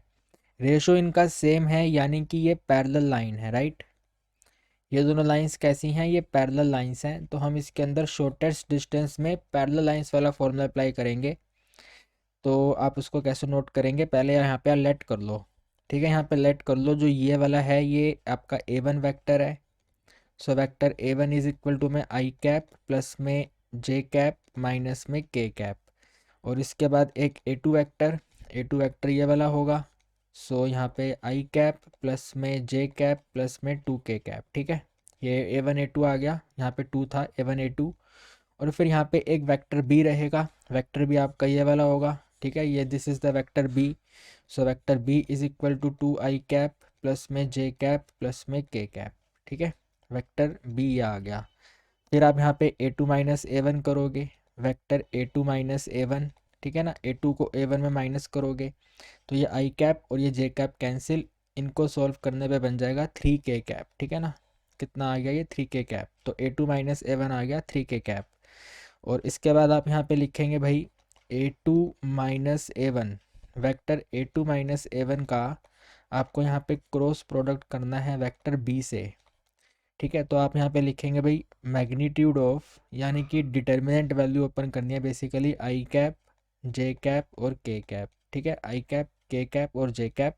A2 माइनस A1 में ओनली के कैप है, तो 0 0 और यहाँ पे 3, और बी वाले में तो तीनों हैं, सो 2 1 और 1। तो यहाँ पे ध्यान से देखिएगा गाइस, डिटर्मिनेंट वैल्यू को ओपन करने के लिए हम यहाँ पे रो 2 का हेल्प लेंगे, तो ये वाला माइनस हो जाएगा यहाँ पे। तो इसको लिखेंगे ऐसे करके -3। फिर इसके कोरोस्पोंडिंग वैल्यूज़ को रिमूव करके वैल्यूज़ अगर ओपन करी जाएंगी तो ये वाला जो आई है इस 1 से मल्टीप्लाई होगा और ये वाला 2 इस जे से मल्टीप्लाई होगा। तो -3 के ब्रैकेट में यहाँ पे आ जाएगा अपने पास आई कैप माइनस में 2j कैप। ब्रैकेट को क्लोज कर दिया, इसी को सोल्व करेंगे हमारा आंसर आ जाएगा।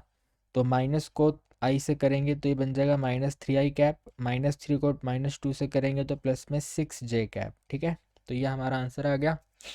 अब इसके बाद यहाँ पे हम नोट करेंगे भाई, नोट करेंगे इधर, हम इधर यहाँ पे नोट करेंगे फॉर्मूला। सो यहाँ पे लिख देंगे भाई distance is equal to, magnitude determine करना है यहाँ पे A2 माइनस A1, वेक्टर बाद में लगा देंगे, A2 minus A1 cross B vector का। ठीक है, A2 minus A1 cross B vector का, और उसको डिवाइड करना है मैग्नीट्यूड ऑफ बी वेक्टर से। ठीक है, तो यहाँ पे आएगा ये रूट ऑफ इस 3 का स्क्वायर करेंगे 9, इस 6 का स्क्वायर करेंगे तो टोटल 36। ठीक है, 9 + 36 divided by root of vector B, यानी कि ये वाला। तो 2 का स्क्वायर करेंगे 4, 1 का स्क्वायर करेंगे 1, और 1 का स्क्वायर करेंगे 1। इसे आप सोल्व करेंगे आपका आंसर आ जाएगा। सो रूट ऑफ, इसको अगर एडिंग करेंगे तो 9 + 6 15, root of 45 divided by root of, ये बन जाएगा 4 + 1 5 + 1 6। तो root of 45 by root of 6, 45 को अगर हम थोड़ा देखें तो इसको लिख सकते हैं क्या, 15 इंटू में 3, 15 इंटू में 3, 3 इंटू 5 इंटू 3, 3 ज़ा 9, 9 5 45, 3√5 है ना।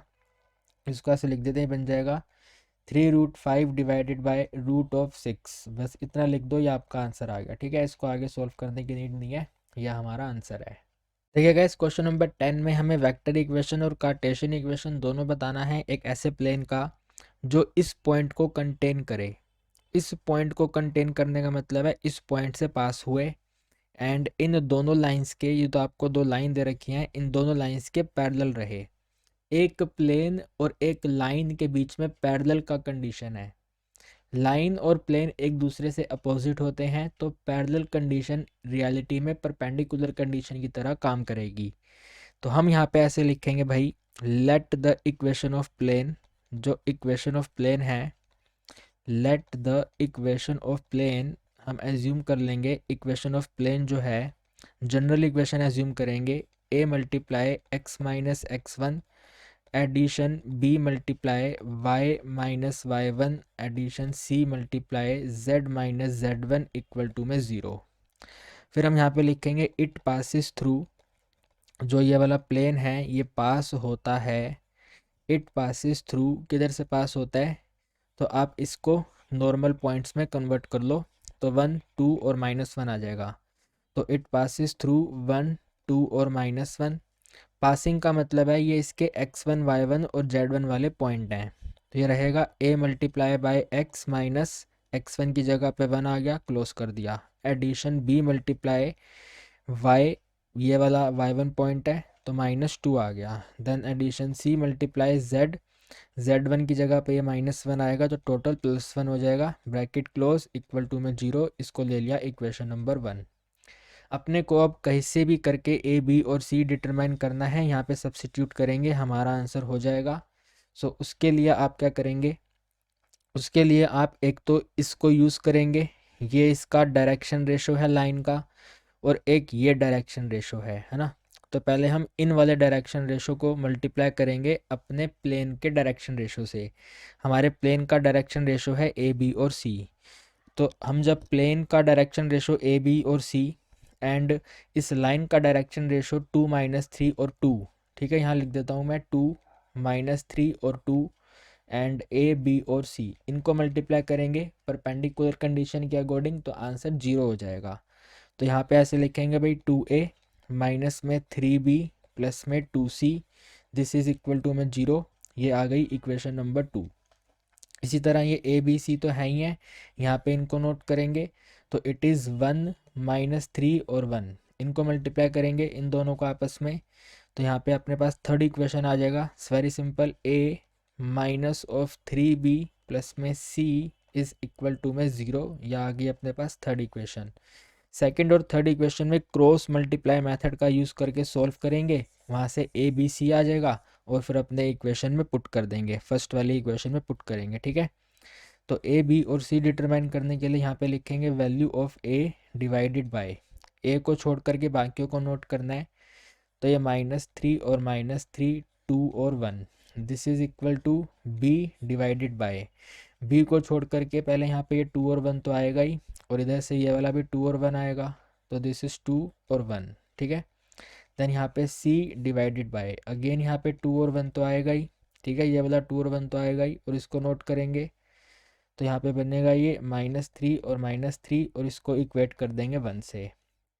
ठीक है, इसको सोल्व करना है, a डिवाइडेड बाय -1 को 3 से करेंगे तो -3, देन माइनस इनको मल्टीप्लाई करेंगे तो -6, तो ऐसे ब्रैकेट में -6, दिस इज इक्वल टू, इसको मल्टीप्लाई करेंगे b डिवाइडेड बाय 2 और इसको मल्टीप्लाई करेंगे तो -2 इक्वल टू, इनको मल्टीप्लाई करेंगे तो टोटल वैल्यू -6, देन माइनस इनको मल्टीप्लाई करेंगे तो अगेन यहाँ -3 और इक्वल टू में 1।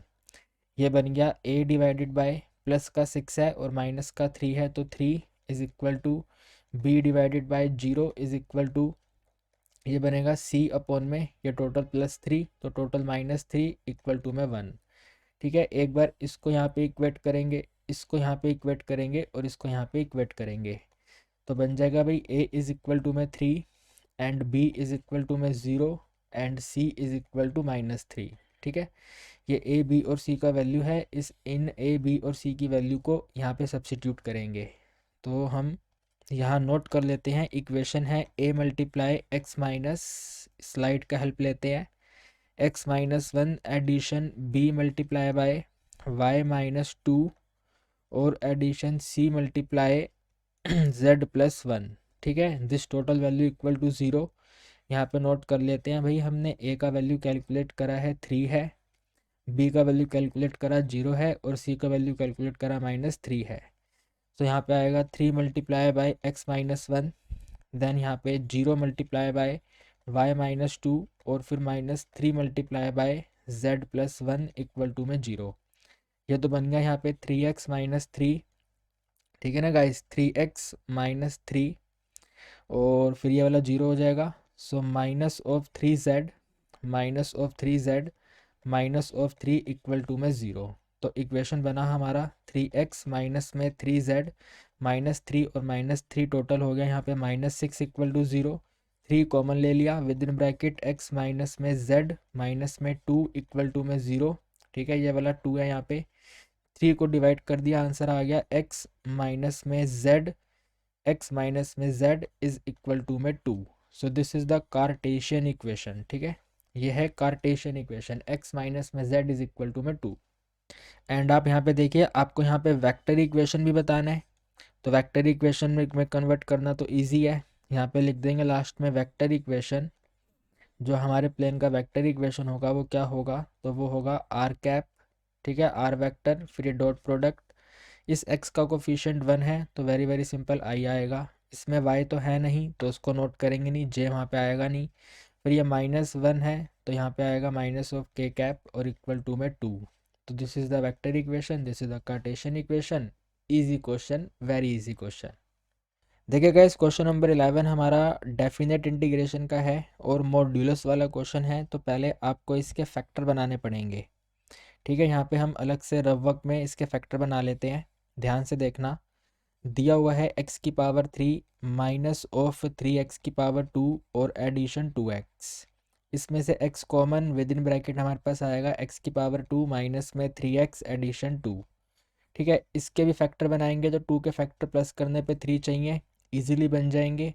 तो लिख देंगे x मल्टीप्लाई बाय, इसको सॉल्व करने पे हमारा आंसर बन जाएगा ये ऐसे करके, x की power 2 minus of 2x minus of x addition 2। First में से कॉमन ले लेंगे, ये x रहेगा, यहाँ पे हमने x कॉमन ले लिया, विद इन ब्रैकेट x -2, यहाँ पे हमने -1 कॉमन ले लिया, with in bracket x -2 bracket close. तो एक तो आ गया x, एक आ गया x -1 और एक आ गया x -2। तो हम यहाँ पे ऐसे लिखेंगे, जो i है, i is equal to integration of -1 से 2।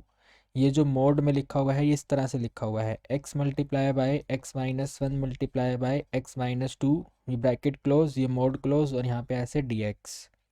ठीक है, फिर यहाँ पे लिखेंगे, सॉरी आई नहीं आएगा, अपने को यहाँ पे क्रिटिकल पॉइंट को डिटरमाइन करना है, तो यहाँ पे लिखेंगे कंसीडर।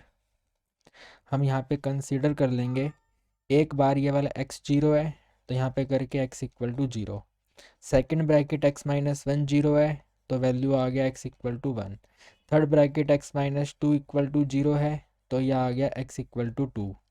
ठीक है, x equal to 0, x equal to 1 और x इक्वल टू 2। एक छोटी सी नंबर लाइन यहाँ पे ड्रॉ कर लो। क्वेश्चन में आपको दे रखा है -1 से लेकर के 2, हमने यहाँ पे 3 पॉइंट डिटरमाइन करे, तो -1 के बाद यहाँ 0, 0 के बाद ये वाला पॉइंट 1 और फिर ये वाला पॉइंट 2। तो 2 को हमने पहले नोट करा हुआ है, वापस नोट करने की नीड नहीं है।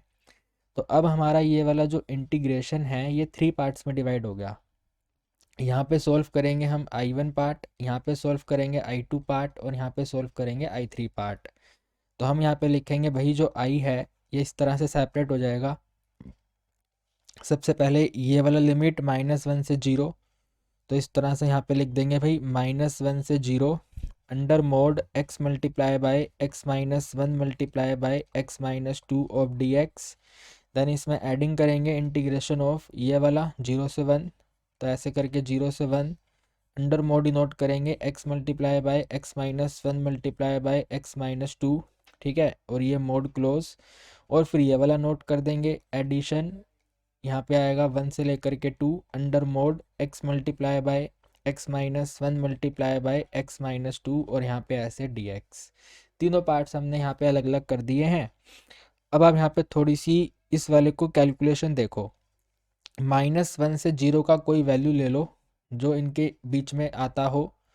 तो -1 से 0 में कोई एक वैल्यू, माइनस में 0.5 ले लेते हैं, ठीक है, -0.5 यानी कि -1/2। तो इसको आप यहाँ पे देखो कि इनके साइन कैसे रहेंगे, पॉजिटिव रहेंगे नेगेटिव रहेंगे। तो अगर यहाँ पे -1/2 लिखेंगे तो लिख दो यहाँ पे ऐसे -1/2। यहाँ पे -1/2 करेंगे तो -1/2 -1, टोटल वैल्यू -3/2। तो यहाँ पे लिख दो भाई, ये बन गया -3/2। यहाँ पे -2 करेंगे, सो -1/2 में -2 करेंगे तो माइनस में 5/2। तो यहाँ पे लिख दो भाई, आ गया माइनस में 5/2। ये माइनस कैंसिल, आपका एक नेगेटिव रह गया।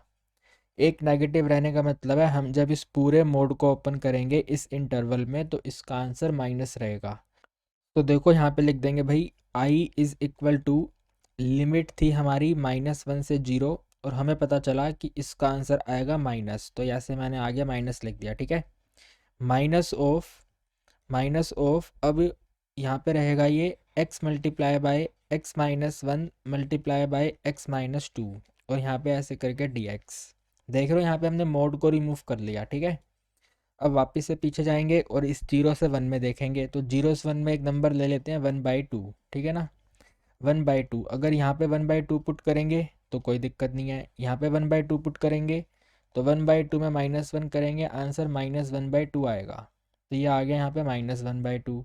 यहाँ पे 1/2 पुट करेंगे तो 1/2 में माइनस करना है 2, आंसर आ जाएगा -5/2। तो यहाँ पे आएगा ये आंसर -5/2। तीनों मल्टीप्लाई में है, minus minus cancel, total answer plus आएगा। टोटल आंसर प्लस का मतलब है इस वाली लिमिट के केस में जो हमारा मोड आंसर है वो टोटल पॉजिटिव रहेगा। पॉजिटिव रहने का मतलब है यहाँ पे आप लिखेंगे प्लस इंटीग्रेशन ऑफ, लिमिट क्या है आपकी 0 से लेकर 1, तो 0 से लेकर 1 में ये वाला प्लस हमने यहाँ पे नोट कर दिया। अब यहाँ पे सिंपल लिखेंगे x multiply by x minus one multiply by x minus to, ठीक है, और यहाँ पे ऐसे करके dx। अब लास्ट लिमिट है ये वाला 1 से 2, तो 1 से 2 में भाई 1.5 ले लेते हैं, 1.5 का मतलब 3/2। तो यहाँ पे सब्सिट्यूट करेंगे 3/2, यहाँ पे सब्सिट्यूट करेंगे 3/2, तो आंसर होगा 3/2 -1 यानी कि टोटल 1/2। तो यहाँ पे ऐसे 1/2, ठीक है, दो तो पॉजिटिव आ गए, यहाँ पे पुट करना है। सो 3/2 में -2 करेंगे, टोटल वैल्यू माइनस में 1/2 हो जाएगी। तो लास्ट वाला आंसर आ गया -1/2। ये तो पॉजिटिव है, ये नेगेटिव है, तो टोटल आंसर मल्टीप्लाई माइनस में हो जाएगा। समझ रहे हो ना गाइस, टेंशन नहीं लेनी, आराम से, एकदम आराम से वैल्यू पुट करनी है, आंसर देखना है पॉजिटिव है नेगेटिव है। पॉजिटिव है तो प्लस कर देंगे, नेगेटिव है तो माइनस कर देंगे, ठीक है। अभी के लिए नेगेटिव है तो यहाँ पे लिख देंगे भाई ये आंसर आएगा माइनस इंटीग्रेशन ऑफ 1 से लेकर के 2, फिर इसको नोट कर देंगे मोड को हमने रिमूव कर दिया, हटा दिया, x multiply x minus one multiply x minus to, और यहाँ पे ऐसे dx, ठीक है।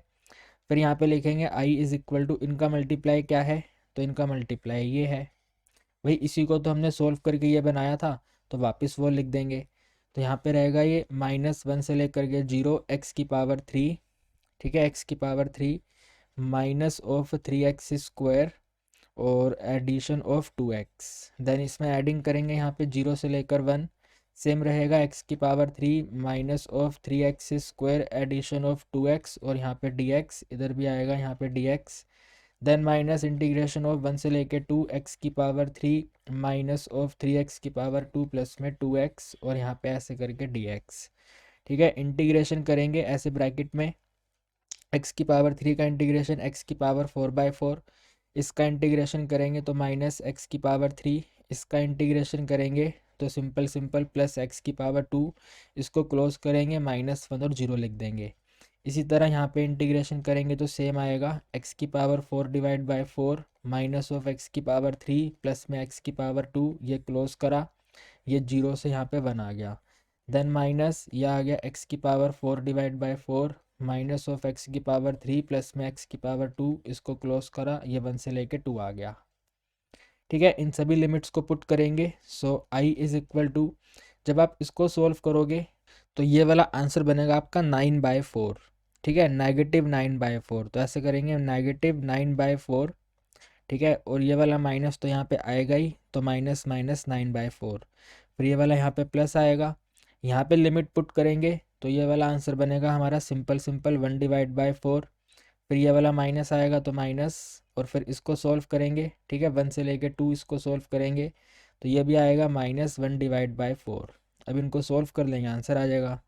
तो I is equal to minus cancel होकर के 9/4, इसमें एडिंग करा 1/4, ये नेगेटिव कैंसिल हो गया तो पॉजिटिव 1/4। ठीक है, टोटल 9 + 1 10, 10 + 1 11, सो 11/4, ये आपका आंसर आ गया। कितना सिंपल हो गया गाइस, है ना। देखिए गाइस, क्वेश्चन नंबर 12 हमारा एप्लीकेशन ऑफ इंटीग्रेशन का है। ठीक है, इनमें अगर हम कंपैरिजन करेंगे तो ये वाला जो पार्ट है ये इजी है, क्योंकि इसमें लिखा हुआ है साफ साफ फर्स्ट, वैसे तो हर क्वेश्चन को ही फर्स्ट क्वाड्रेंट में सॉल्व करना होता है, बट ये वाला क्वेश्चन आपको इजी पड़ेगा, क्योंकि इसमें सिंपल सी स्ट्रेट लाइन दे रखी है और सिंपल सा ही ये पैराबोला है ना। तो पहले हम यही वाला करेंगे। तो देखिए गाइस, क्वेश्चन को करने के लिए पहले आपको ये वाला स्ट्रेट लाइन ग्राफ पे ड्रॉ करना होगा। तो ये हमारा छोटा सा ग्राफ है ऐसे करके। ठीक है, दिस इज़ द छोटा सा ग्राफ। अगर हम इसमें सॉल्यूशन सेट को डिटरमाइन करेंगे तो अगर आप यहाँ पे x की वैल्यू 0 करोगे, ठीक है, x की वैल्यू 0 करी तो आपके पास y का वैल्यू 2 हो जाएगा, और अगर आप y को 0 करोगे, ये वाला 0 करा, तो आपके पास x का वैल्यू 2 हो जाएगा। ठीक है, तो 0 और 2, 0 और 2 आप मान लो यहाँ पे आएगा, 0 और 2 है, ये 1 और 2 हो गया, यहाँ पे ऐसे करके 1 और 2 हो गया। ठीक है भाई, 0 और 2 लेंगे तो ये वाला पॉइंट आएगा, 2 और 0 लेंगे तो ये वाला पॉइंट आएगा। तो इस तरह से करके ये ऐसे स्ट्रेट लाइन आ गई। ठीक है, और ये स्ट्रेट लाइन आप ऐसे लिख दोगे भाई, y इज़ इक्वल टू, ये वाला x यहाँ पे जाएगा, so it is 2 minus of x। ठीक है, तो ये स्ट्रेट लाइन है y is equal to 2 minus x का। अब बात आती है ये पैराबोला की, तो y की पावर 2x है, तो y की पावर 2x इस तरह से ऐसे बन जाएगी। ठीक है, y की पावर 2 इस तरह से बन जाएगी। तो यहाँ पे लिख देंगे भाई, ये है y की पावर 2 इक्वल टू x, यानी कि y इज़ इक्वल टू में रूट ऑफ x। ठीक है, y इज़ इक्वल टू में रूट x का ग्राफ। एंड आपने यहाँ पे देखा, ये जो हमारा ग्राफ और लाइन है इस वाले पॉइंट पे इंटरसेक्ट हुए, इस वाले पॉइंट को आप नीचे लेके आओ तो ये वाला पॉइंट हमारा 1 है, ये वाला पॉइंट हमारा 2 है, और ये वाला पॉइंट हमारा 0 है। ठीक है, आपको फर्स्ट वाले क्वाड्रेंट में एरिया बताना है एक्स एक्सिस को कंसीडर करके। देखो, तो ये वाला आपका कर्व का पोर्शन है, और ये वाला आपका लाइन का पोर्शन है, और फर्स्ट क्वाड्रेंट में ये वाला आपका एक्स एक्सिस है। तो ये जो आप छोटा सा ये देख रहे हो इस तरह से करके, ये वाला पार्ट, ये वाला पार्ट, और इस तरह से ऐसे कर्व का पार्ट, ये वाला आपको एरिया डिटरमाइन करना है। तो इस एरिया को डिटरमाइन करने के लिए देखो, ये वाला जो पोर्शन है, ये वाला, ठीक है, ये वाला जो पोर्शन है ये तो कर्व ने पूरा कवर किया हुआ है, तो हम यहाँ पे लिखेंगे एरिया इज इक्वल टू 0 से लेके 1 का जो आंसर रहेगा, 0 से लेके 1 का जो आंसर होगा वो इस कर्व के अकॉर्डिंग डिटरमाइन होगा। So root of X D x, इसमें हम एडिंग कर देंगे, अगली लिमिट आएगी 1 से लेके 2। ठीक है, इस 1 से लेके 2, 1 से लेके 2 वाला पोर्शन इस वाली लाइन ने कवर किया हुआ है, तो लाइन की इक्वेशन ही हमने लिखी हुई है 2 माइनस ऑफ एक्स, और यहाँ पे ऐसे डी एक्स। इसको सॉल्व करेंगे, आंसर हमारा आ जाएगा। सो रूट एक्स का इंटीग्रेशन तो आपको पता ही है भाई, एक्स की पावर 3/2 होता है, तो यहाँ पे ऐसे लिखेंगे एक्स की पावर 3/2, इसको डिवाइड करेंगे यहाँ पे 3, और यहाँ पे ऐसे 2, और यहाँ पे लिमिट पुट करेंगे 0 और 1, फिर इसमें एडिंग करेंगे, 2 का इंटीग्रेशन करेंगे तो सिंपल 2x हो जाएगा, x का इंटीग्रेशन करेंगे तो x की पावर 2/2 हो जाएगा, इसको क्लोज कर दे, और यहाँ पे पुट कर देंगे 1 से लेकर के 2। ठीक है, ध्यान से देखना कैसे सॉल्व करेंगे। पहले हमने यहाँ पे 1 पुट करा, तो 2/3 के साथ में 1 की पावर कुछ भी हो, आंसर तो आपका 2/3 रहेगा। फिर आपने 0 पुट करा, जीरो में ये वाला टोटल आंसर जीरो हो जाएगा, तो ये वाला हमने इसको सोल्व कर दिया। देन इसमें एडिंग करा विद इन ब्रैकेट, इसमें टू पुट करेंगे तो टू को टू से मल्टीप्लाई करेंगे 4 आएगा। फिर यहाँ पे टू का स्क्वायर 4, 4/2 करेंगे तो नॉर्मल 2 आएगा, तो 4 - 2। फिर यहाँ पे माइनस, ठीक है माइनस समझ रहे हो, लिमिट चेंज करते हैं तो माइनस होता है, तो ये 1 पुट करेंगे, 2 को 1 से मल्टीप्लाई करेंगे 2 आएगा। यहाँ पे 1 पुट करेंगे तो माइनस में 1/2 हो जाएगा। इसको सॉल्व करेंगे हमारा आंसर आ जाएगा।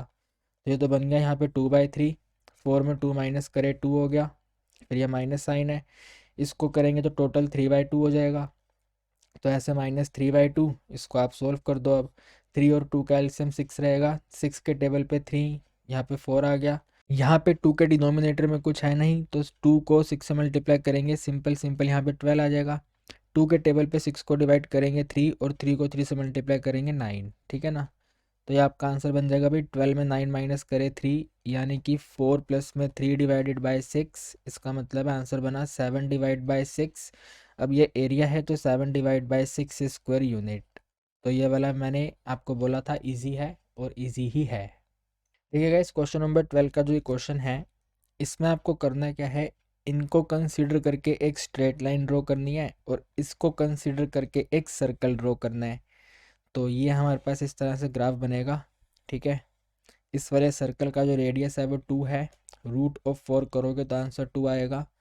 तो 2 पॉइंट यहाँ पे, ये 1 पॉइंट आ गया, ये भी 1 पॉइंट आ गया, ये 2 पॉइंट, ये 1 पॉइंट, ये वाला सेकंड पॉइंट, ये वाला 1 पॉइंट, और ये वाला 2 पॉइंट। तो यहाँ पे ऐसे करके सर्कल बनेगा यूं करके, ठीक है। ऐसे करके सीधा सीधा एकदम बढ़िया से ऐसे करके सर्कल बन जाएगा ये, ठीक है। ये सर्कल आ गया। इस सर्कल की इक्वेशन को ना हम थोड़ा ऐसे करके लिखेंगे, देखो x की पावर 2 प्लस में y की पावर 2 इज इक्वल टू 4 है। यहाँ पे लिखेंगे y की पावर 2 इक्वल टू में 4 माइनस ऑफ एक्स स्क्वायर है। एंड सिंपल y की बात करें तो √4 माइनस एक्स की पावर 2 है, ठीक है भाई। इस तरह से हम जब एरिया फाइंड करेंगे तो इसको यूज़ करेंगे, ठीक है।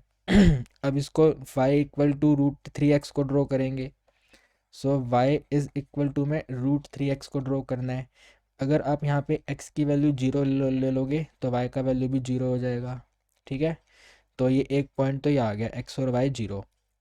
इसी तरह अगर आप यहाँ पर भाई x की वैल्यू को कितना ले लोगे, कितना ले लें, अगर x की वैल्यू को 1 ले लेंगे तो y का वैल्यू हमारा √3 आ जाएगा, ठीक है। यानी कि पॉजिटिव आएगा, एक तरह से आप कह सकते हो पॉजिटिव आएगा। तो अगर हमने x का वैल्यू 1 लिया है, √3 का वैल्यू 1.7 समथिंग होता है, तो 1.7 यानी कि इधर से इस तरफ को आ जाएगा ये, ठीक है। तो ये लाइन आपकी इस तरह से ऊपर की तरफ चली जाएगी, और इसी तरह यहाँ पे ये नीचे की तरफ आ जाएगी ऐसे करके, ठीक है। तो ये वाली लाइन हमने बना दी है y इज़ इक्वल टू में √3x की, ठीक है। यहाँ पे भी आप ये इंटरसेक्शन पॉइंट देख रहे हो, तो इस इंटरसेक्शन पॉइंट को नीचे लेके आएंगे तो ये वाला 1 आ गया। यहाँ पे ये 0 था, ये 1 है, और ये 2 है। और अपने को भी गाइस सिर्फ और सिर्फ यही वाला एरिया डिटरमाइन करना है ना, इसी एरिया को डिटरमाइन करना है। तो इस वाले एरिया को डिटरमाइन करने के लिए ये जो 0 से लेके 1 की लिमिट है, वहाँ पे तो ये वाली लाइन का यूज़ हुआ है। तो यहाँ पे लिखेंगे एरिया इज़ इक्वल टू 0 से लेकर 1 की लिमिट लेंगे, तो वहाँ पे तो हमने ये वाली यूज़ करी है। तो यहाँ पे ऐसे करके √3x dx, फिर इसमें एडिंग करेंगे ये वाली लिमिट 1 से लेकर 2, तो इंटीग्रेशन ऑफ 1 से लेकर के 2, ठीक है। 1 से लेकर 2 में हमने ये वाले सर्कल की कर्व का यूज़ करा, और सर्कल की कर्व का यूज़ करा तो हम इसको यूज़ करेंगे में x की पावर 2, और यहाँ पे ऐसे dx, ठीक है गाइस। इनको सोल्व करेंगे हमारा आंसर आ जाएगा। तो यहाँ पे ऐसे लिखेंगे भाई √3 तो रहेगा ही रहेगा, x का इंटीग्रेशन करेंगे x की पावर 2 डिवाइड बाई 2, यहाँ पे लिमिट पुट करनी है 0 से लेके 1, ठीक है। इसको यहाँ पे सोल्व कर देते हैं। अगर 1 पुट करेंगे तो सिंपल सिंपल ये √3/2 होगा, 0 पुट करेंगे तो आंसर 0 होगा, नोट करने की नीड नहीं है। तो सिंपल ये आ गया। बाकी मैं दूसरे पेन से नोट कर देता हूँ, ठीक है। ब्लू ले लेते हैं, इसमें एडिंग करना है, इसका इंटीग्रेशन करो पहले तो इसका इंटीग्रेशन होगा गाइस 1 डिवाइडेड बाई 2 इंटू में x √4 माइनस एक्स की पावर 2, एक्स ए स्क्वायर का कोफिशिएंट पॉजिटिव है तो positive 4 divided by 2, then sine inverse of sine inverse of x upon a, तो साइन इनवर्स एक्स अपॉन में 2। ठीक है, इसको आप यहाँ पे नोट करोगे तो इस तरह से बनेगा ये 1/2 इंटू में एक्स रूट ऑफ 4 - x⁻²। ये 4/2 को 2 लिख देते हैं, तो एडिशन 2 साथ में ये साइन इनवर्स, ठीक है, साइन इनवर्स x/2। इसको ऐसे ब्रैकेट में रखो आप, और यहाँ पे लिमिट पुट करनी है 1 से लेके 2। देखिए गाइज, यहाँ पे भाई एडिशन तो एडिशन रहेगा विद इन ब्रैकेट। जब आप इसमें ये 2 पुट करोगे इस पूरे में, तो यहाँ पे 2 का स्क्वायर होगा, 4 में 4 माइनस करेंगे 0 होगा, तो 0 को नोट करने के लिए आप यहाँ पे ऐसे लिख दो 0 आ गया।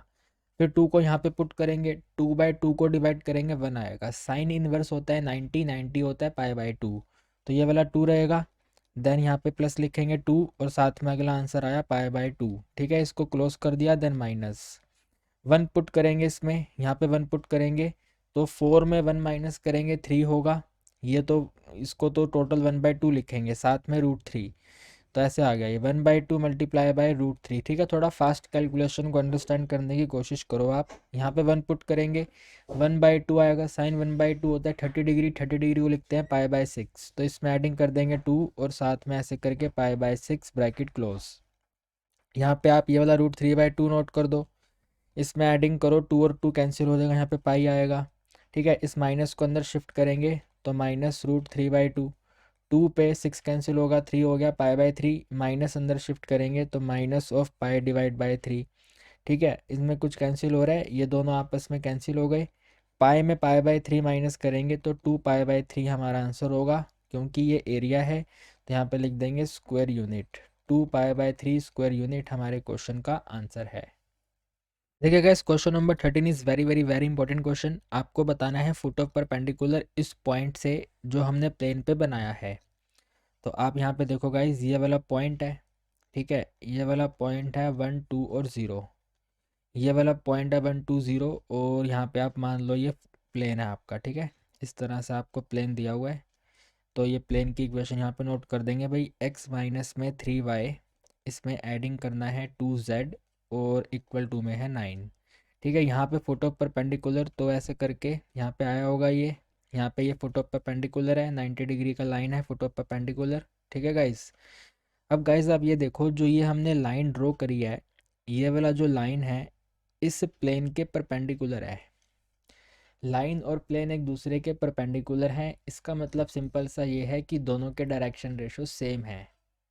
अगर लाइन और प्लेन परपेंडिकुलर होते हैं, डायरेक्शन रेशो सेम होता है। लाइन और प्लेन परपेंडिकुलर होते हैं, डायरेक्शन रेशो सेम होता है। लाइन और प्लेन अगर पैरेलल होते हैं तो डायरेक्शन रेशो का मल्टीप्लिकेशन डॉट प्रोडक्ट 0 होता है। इसमें अभी केस नंबर 1 अप्लाई होगा। लाइन का डायरेक्शन रेशो जो होगा, इसका जो डी आर होगा, यहाँ पे लिखेंगे डी आर इक्वल टू, ये होगा 1 - 3 और 2, तो डी आर आ गया 1 - 3 और 2। ठीक है, 1 - 3 और 2। तो इसके सोल्यूशन में हम यहीं पे सबसे पहले स्टार्ट करेंगे। डायग्राम हमारा आ गया है, यहाँ पे लिखेंगे डी आर ऑफ प्लेन। ठीक है, प्लेन के डायरेक्शन रेशो क्या है, तो प्लेन के डायरेक्शन रेशो है भाई, यहाँ से 1, यहाँ से -3, यहाँ से 2, तो 1 है, -3 है और 2 है। फिर हमने यहाँ पे लिखा एज, जो लाइन है, लाइन कहाँ से, तो फ्रॉम, हमने ड्रॉ करी है 1 2 0 से, as line from this perpendicular to plane. जो लाइन है वो प्लेन के परपेंडिकुलर है, तो इसका मतलब ये हुआ कि जो डी आर ऑफ लाइन है, लाइन का जो डायरेक्शन रेशो है वो डी आर ऑफ प्लेन है, डायरेक्शन रेशो ऑफ प्लेन है, और डायरेक्शन रेशो ऑफ प्लेन ये है तो वो आ जाएगा यहाँ पे।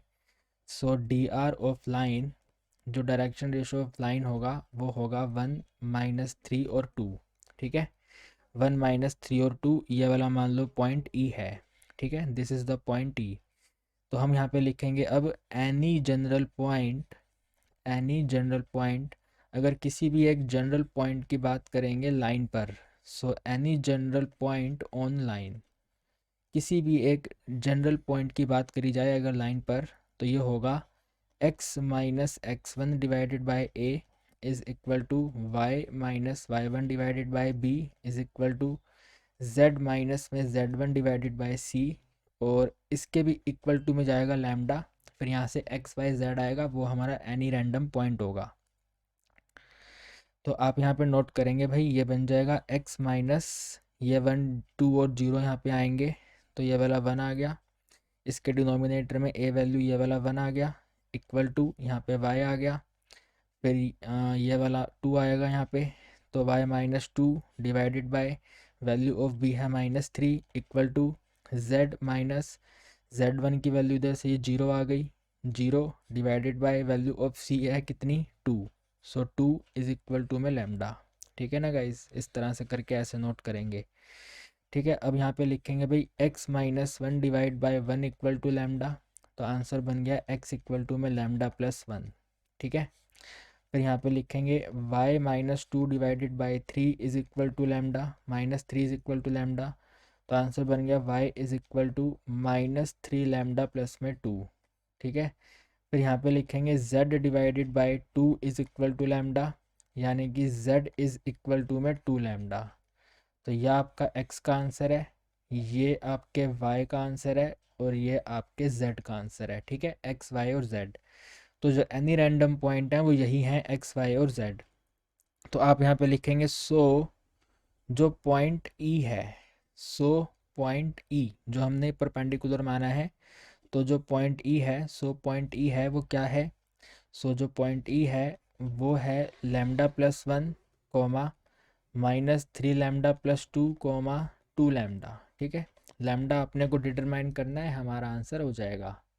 गाइज लैम्डा का वैल्यू डिटरमाइन करने के लिए आपको अंडरस्टैंड करना है कि ये वाला जो पॉइंट ई है वो है तो हमारा इस प्लेन के ऊपर, तो वो डेफिनेटली प्लेन के कोऑर्डिनेट को सेटिस्फाई करेगा। तो आप यहाँ पे लिखेंगे प्लेन की इक्वेशन में एक्स वाई और जेड में ये वाले 3 पॉइंट सब्सिट्यूट करेंगे, तो यहाँ पे लिखेंगे एज जो पॉइंट ई है, point E lie on plane, जो पॉइंट ई है वो प्लेन पर लाई कर रहा है, और प्लेन पर लाई करने का मतलब है हम यहाँ पे लिखेंगे x माइनस में 3y। ठीक है, x माइनस में 3y प्लस में 2 multiply by z is equal to 9। तो यहाँ पे आप अपने एग्जाम में ना आपको ये नोट नहीं करना गाइस, ठीक है, यहाँ पे आपको डायरेक्ट पॉइंट ई की वैल्यू पुट करनी है। तो ये वाला लैम्डा प्लस 1 एक्स की जगह पे यहाँ पे ऐसे लैम्डा प्लस 1 -3, ठीक है, y की जगह पे यह आएगा -3 लैम्डा प्लस 2, तो -3 लैम्डा प्लस 2, देन यहाँ पे 2 है और z का वैल्यू ये वाला 2 लैम्डा, तो यहाँ पे ऐसे करके 2 लैम्डा और इक्वल टू में 9, यह रहेगा यहाँ पे ऐसे करके लैम्डा प्लस 1, इसको अंदर मल्टीप्लाई करेंगे तो प्लस में 9 लैम्डा, -3 को आगे मल्टीप्लाई करेंगे -6, और साथ में 4 लैम्डा इक्वल टू में 9। ठीक है भाई, ये वाला लैम्डा और ये वाला लैम्डा 10 लैम्डा, इसको अपने साथ लिया तो टोटल 14 लैम्डा। 1 में 6 माइनस करेंगे -5, यहाँ पे जाके प्लस होगा तो total value 14 lambda lambda 14 14 cancel, lambda value 1 आ गया। ठीक है भाई, लैम्डा वैल्यू 1 आ गया, तो यहाँ लिख देंगे point E is equal to सबसे पहले लैम्डा प्लस 1 था तो 1 + 1 करेंगे 2 आएगा। ठीक है, फिर -3 लैम्डा प्लस 2 है तो -3 + 2 करेंगे तो -1 हो जाएगा। फिर 2 लैम्डा है तो 2 को 1 से मल्टीप्लाई करेंगे 1, 2 को 1 से करेंगे 2 आएगा, 1 करवा रहे हो 2 आएगा। सो ये है हमारे फुट ऑफ परपेंडिकुलर। ठीक है, this is the foot of perpendicular 2 -1 और 2। फर्स्ट पार्ट हमने सॉल्व कर लिया है, 2 - 1 2 आ गया। अब आपको डिस्टेंस बताना था, तो देखो डिस्टेंस बताना भी कितना ईजी है। ये एक ऊपर पॉइंट था आपको दिया हुआ था 1 2 0, ठीक है, और एक ये वाला पॉइंट आपने डिटरमाइन करा है 2 -1 और 2, तो इन दोनों पॉइंट के बीच में आपको डिस्टेंस बताना है। डिस्टेंस फॉर्मूले का यूज़ करेंगे, आंसर हमारा आ जाएगा। तो यहाँ पे लिखेंगे भाई डिस्टेंस इज इक्वल टू, यही तो डिस्टेंस आपको बताना है, so distance is equal to square root of 2 और 1 को माइनस करेंगे 1 आएगा, 1 का स्क्वायर कर देंगे, 2 और -1 करेंगे, 2 में माइनस करेंगे -1, टोटल वैल्यू 3 होएगी, तो इसमें एडिंग कर देंगे 3 का स्क्वायर। ठीक है, अब 0 और 2 को माइनस करेंगे -2 आएगा, -2 का स्क्वायर यहाँ पे 4 हो जाएगा। ठीक है जी, ये बन जाएगा 1 का स्क्वायर 1, 3 का स्क्वायर 9, 4 का 4, 9 + 1 करेंगे 10 और 4 प्लस करेंगे 14, तो ये हमारा आंसर आ गया। ठीक है, जो डिस्टेंस है वो है √14 यूनिट्स। इससे इजी कुछ नहीं हो सकता। एकदम इजी तरीके से हमने ये पूरा कंप्लीट क्वेश्चन सोल्व कर लिया। देखिए गाइस, क्वेश्चन नंबर 14 हमारे सैम्पल पेपर का लास्ट क्वेश्चन है और ये केस बेस्ड क्वेश्चन है। आपको प्रोबेबिलिटी चैप्टर का केस स्टडी दिया हुआ है ये, ठीक है। हमें इस वाले डेटा को रीड करना है। इस वाले डेटा के अकॉर्डिंग हमें इन 2 क्वेश्चंस का आंसर बताना है और 2 मार्क्स के दोनों हमारे क्वेश्चन हैं। तो नेक्स्ट पेज पर आइए, इसको रीड करते हैं और फर्स्ट पार्ट सॉल्व करते हैं। आइए गाइस, एक बार डेटा रीड करते हैं। तो लिखा हुआ है an insurance company believe that, insurance company को यकीन है कि पीपल को हम 2 पार्ट्स में डिवाइड कर सकते हैं, 2 क्लासेस में डिवाइड हम कर सकते हैं। कौन कौन सी? फर्स्ट टाइप रहेंगे जो हैं एक्सीडेंट प्रोन। एक्सीडेंट प्रोन का मतलब इनका एक्सीडेंट हो जाएगा, उनको बिलीव है, ठीक है, बिलीव है कि इनका एक्सीडेंट हो जाएगा। और सेकंड कौन से हैं? जिनका एक्सीडेंट नहीं होगा। तो कंपनी कह रही है कि हमने 2 काइंड ऑफ पर्सन देख रखे हैं, जिनका एक्सीडेंट होगा और जिनका एक्सीडेंट नहीं होगा, ठीक है। तो इन दोनों को रीड करके आप ये पता लगा सकते हैं कि भाई इसके अंदर एक तो रहेगा E1 और एक रहेगा E2। E1 रहेगा जिनका एक्सीडेंट हुआ और E2 रहेगा जिनका एक्सीडेंट नहीं हुआ। तो हम E1 में लिख लेते हैं पर्सन, ठीक है। E1 में कौन से आएंगे? बल्कि ऐसे लिखते हैं भाई, E1 में आप ऐसे लिखो एक्सीडेंट प्रोन पर्सन, ठीक है। Accident prone person, accident prone person, ठीक है। एक्सीडेंट प्रोन पर्सन का मतलब है कि इनका ना एक्सीडेंट होने का चांसेस ज़्यादा है, ठीक है। और not accident prone person, not accident prone person का मतलब क्या है कि इसके एक्सीडेंट होने के चांसेस वेरी कम है, बहुत कम है, ठीक है। तो E1 E2 आ गया।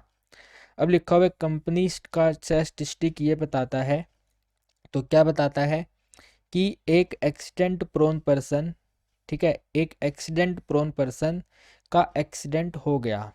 जिस पर्सन के एक्सीडेंट होने के ज़्यादा चांसेस थे उसका एक्सीडेंट हो गया, ठीक है। तो कितना प्रोबेबिलिटी है? 0.6 प्रोबेबिलिटी है, ठीक है। और वही प्रोबेबिलिटी 0.2 हो जाएगी एक ऐसे पर्सन के लिए जो एक्सीडेंट प्रोन नहीं है, यानी कि जिनके एक्सीडेंट होने का प्रोबेबिलिटी पहले से ही कम है।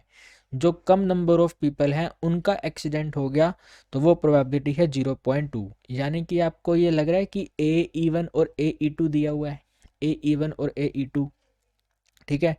तो आप यहाँ पे एक ए लेट कर लो। एक ए क्या बनेगा? पर्सन हैविंग एक्सीडेंट, ठीक है। पर्सन का एक्सीडेंट हो गया, पर्सन का एक्सीडेंट हो गया, पर्सन हैविंग एक्सीडेंट, ठीक है, पर्सन का एक्सीडेंट हो गया। फिर इसके बाद आप यहाँ पे नोट कर सकते हैं probability of AE1, probability of AE1 यानी कि एक एक्सीडेंट प्रोन पर्सन का एक्सीडेंट हुआ। तो क्वेश्चन कह रहे हैं कि इसका आंसर है 0.6। Then probability of AE2, AE2 का मतलब रहेगा नोट एक्सीडेंट प्रोन पर्सन का एक्सीडेंट हो गया। तो या वो कितना दिया हुआ है यहाँ पे? 0.2। तो ये लिख दिया यहाँ पे 0.2। अब आगे लिखा हुआ है कंपनी नो डैट, कंपनी को मालूम है कि 20% पॉपुलेशन एक्सीडेंट प्रोन है, 20% पॉपुलेशन एक्सीडेंट प्रोन है। यानी कि आपको यहाँ पे E1 और E2 का प्रोबेबिलिटी मिलेगा।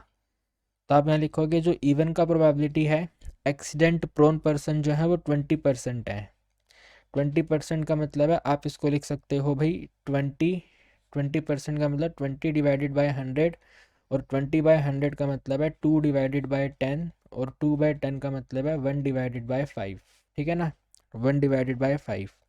एंड इसी के अपोजिट प्रोबेबिलिटी ऑफ E2 कितना हो जाएगा भाई? 80% हो जाएगा, ये 80% हो जाएगा।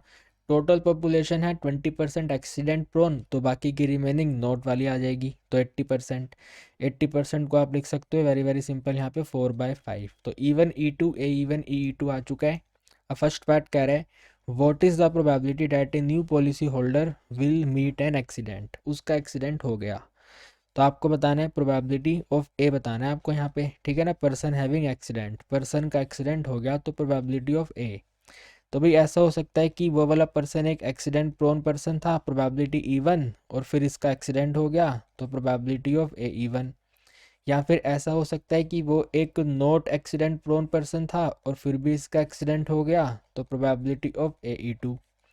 तो यहाँ पे आप लिखोगे E1 का आंसर है 1/5, 1/5 के साथ AE1, AE1 0.6 दिया हुआ है, इस 0.6 को आप यहाँ पे लिख लो 6/10 हो जाएगा ये, ठीक है।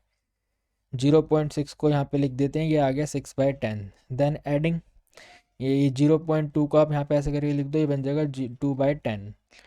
और यहाँ पे लिखना है E2, तो E2 का प्रोबेबिलिटी है 4/5, ठीक है। 4/5 में मल्टीप्लाई करेंगे AE2 जो हमने डिटरमाइन किया है 2/10।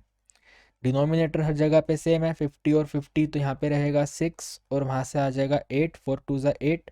इसके डिनोमिनेटर में ऐसे करके 50, ये बन गया 6 + 8 टोटल 14। सो 14/50 मल्टीप्लाई 2 कर दो ऊपर नीचे दोनों तरफ, तो बन जाएगा ये 28/100। और 28/100 का मतलब है 0.28, ठीक है, 0.28 यानी, और आप ऐसा भी कह सकते हो 28%, ठीक है, 28% और 0.28। तो ये आपके फर्स्ट वाले पार्ट का आंसर है, ये वाला 2 मार्क्स का है, ठीक है। और इसके सेकंड बारे में लिखा हुआ है, suppose that a new policy holder has an accident within a year, so what is the probability that he or she is accident prone. Accident prone हमने क्या माना है, एक्सीडेंट प्रोन पर्सन माना है हमने E1। तो अब ये कह रहा है कि भाई, ये कह रहा है कि पहले तो ये वाला हुआ, ठीक है, पहले ये वाला अक्कर हो गया है, तो अब आप इसका प्रोबेबिलिटी बताओ। तो यानी कि प्रोबेबिलिटी बतानी है आपको E1 का, और E1 का प्रोबेबिलिटी कब बताना है, जब एक्सीडेंट हो चुका है। तो probability of E1 given that A, this is the Bayes theorem question. तो बेस थ्योरम के क्वेश्चन में आप यहाँ पे ऐसे लिख दोगे, इसका आंसर होगा probability of E1 multiply probability of AE1, और इसको हम डिवाइड कर देंगे टोटल प्रोबेबिलिटी से, probability of E1 multiply probability of AE1, फिर इसमें एडिंग करेंगे probability of E2 multiply probability of AE2, इस तरह से, ठीक है। E1 ये सब यहाँ से कॉपी कर लो, डिनोमिनेटर तो ये आ जाएगा 28, सॉरी कितना, ये वाला आएगा ना 14/50, ठीक है ना। डिनोमिनेटर में तो यहाँ पे आ जाएगा भाई 14/50, ऊपर आप देख लो कितना आएगा, ये वाला आएगा ना प्रोबेबिलिटी E1 और AE1, E1 और AE1, ये 1/5 और 6/10, 1/5 और 6/10 यानी कि 6/50। तो यहाँ पे ऐसे लिख देंगे 6/50, 50 को कैंसिल करेंगे, 6/14, 6/14 को 2 पे कट कर दो, सो 2 3 ज़ा और 2 7 ज़ा, तो 3/7 आपका आंसर है। This is very very simple question. So guys हमने कंप्लीट सैम्पल पेपर सॉल्व कर लिया है। अगर आपको किसी क्वेश्चन में डाउट है तो डेफिनेटली आप कमेंट सेक्शन में पूछ सकते हैं, मैं आपका 100% रिप्लाई करूँगा। एंड अगर आपको वीडियो से कुछ सीखने को मिला है तो अपने दोस्तों के साथ ये वीडियो शेयर कर दो, और चैनल पे नए हो चैनल को सब्सक्राइब कर दो। आपके साथ मिलेंगे अब एक नई वीडियो में, आज के लिए इतना ही। Till then bye bye, good night everyone, good night.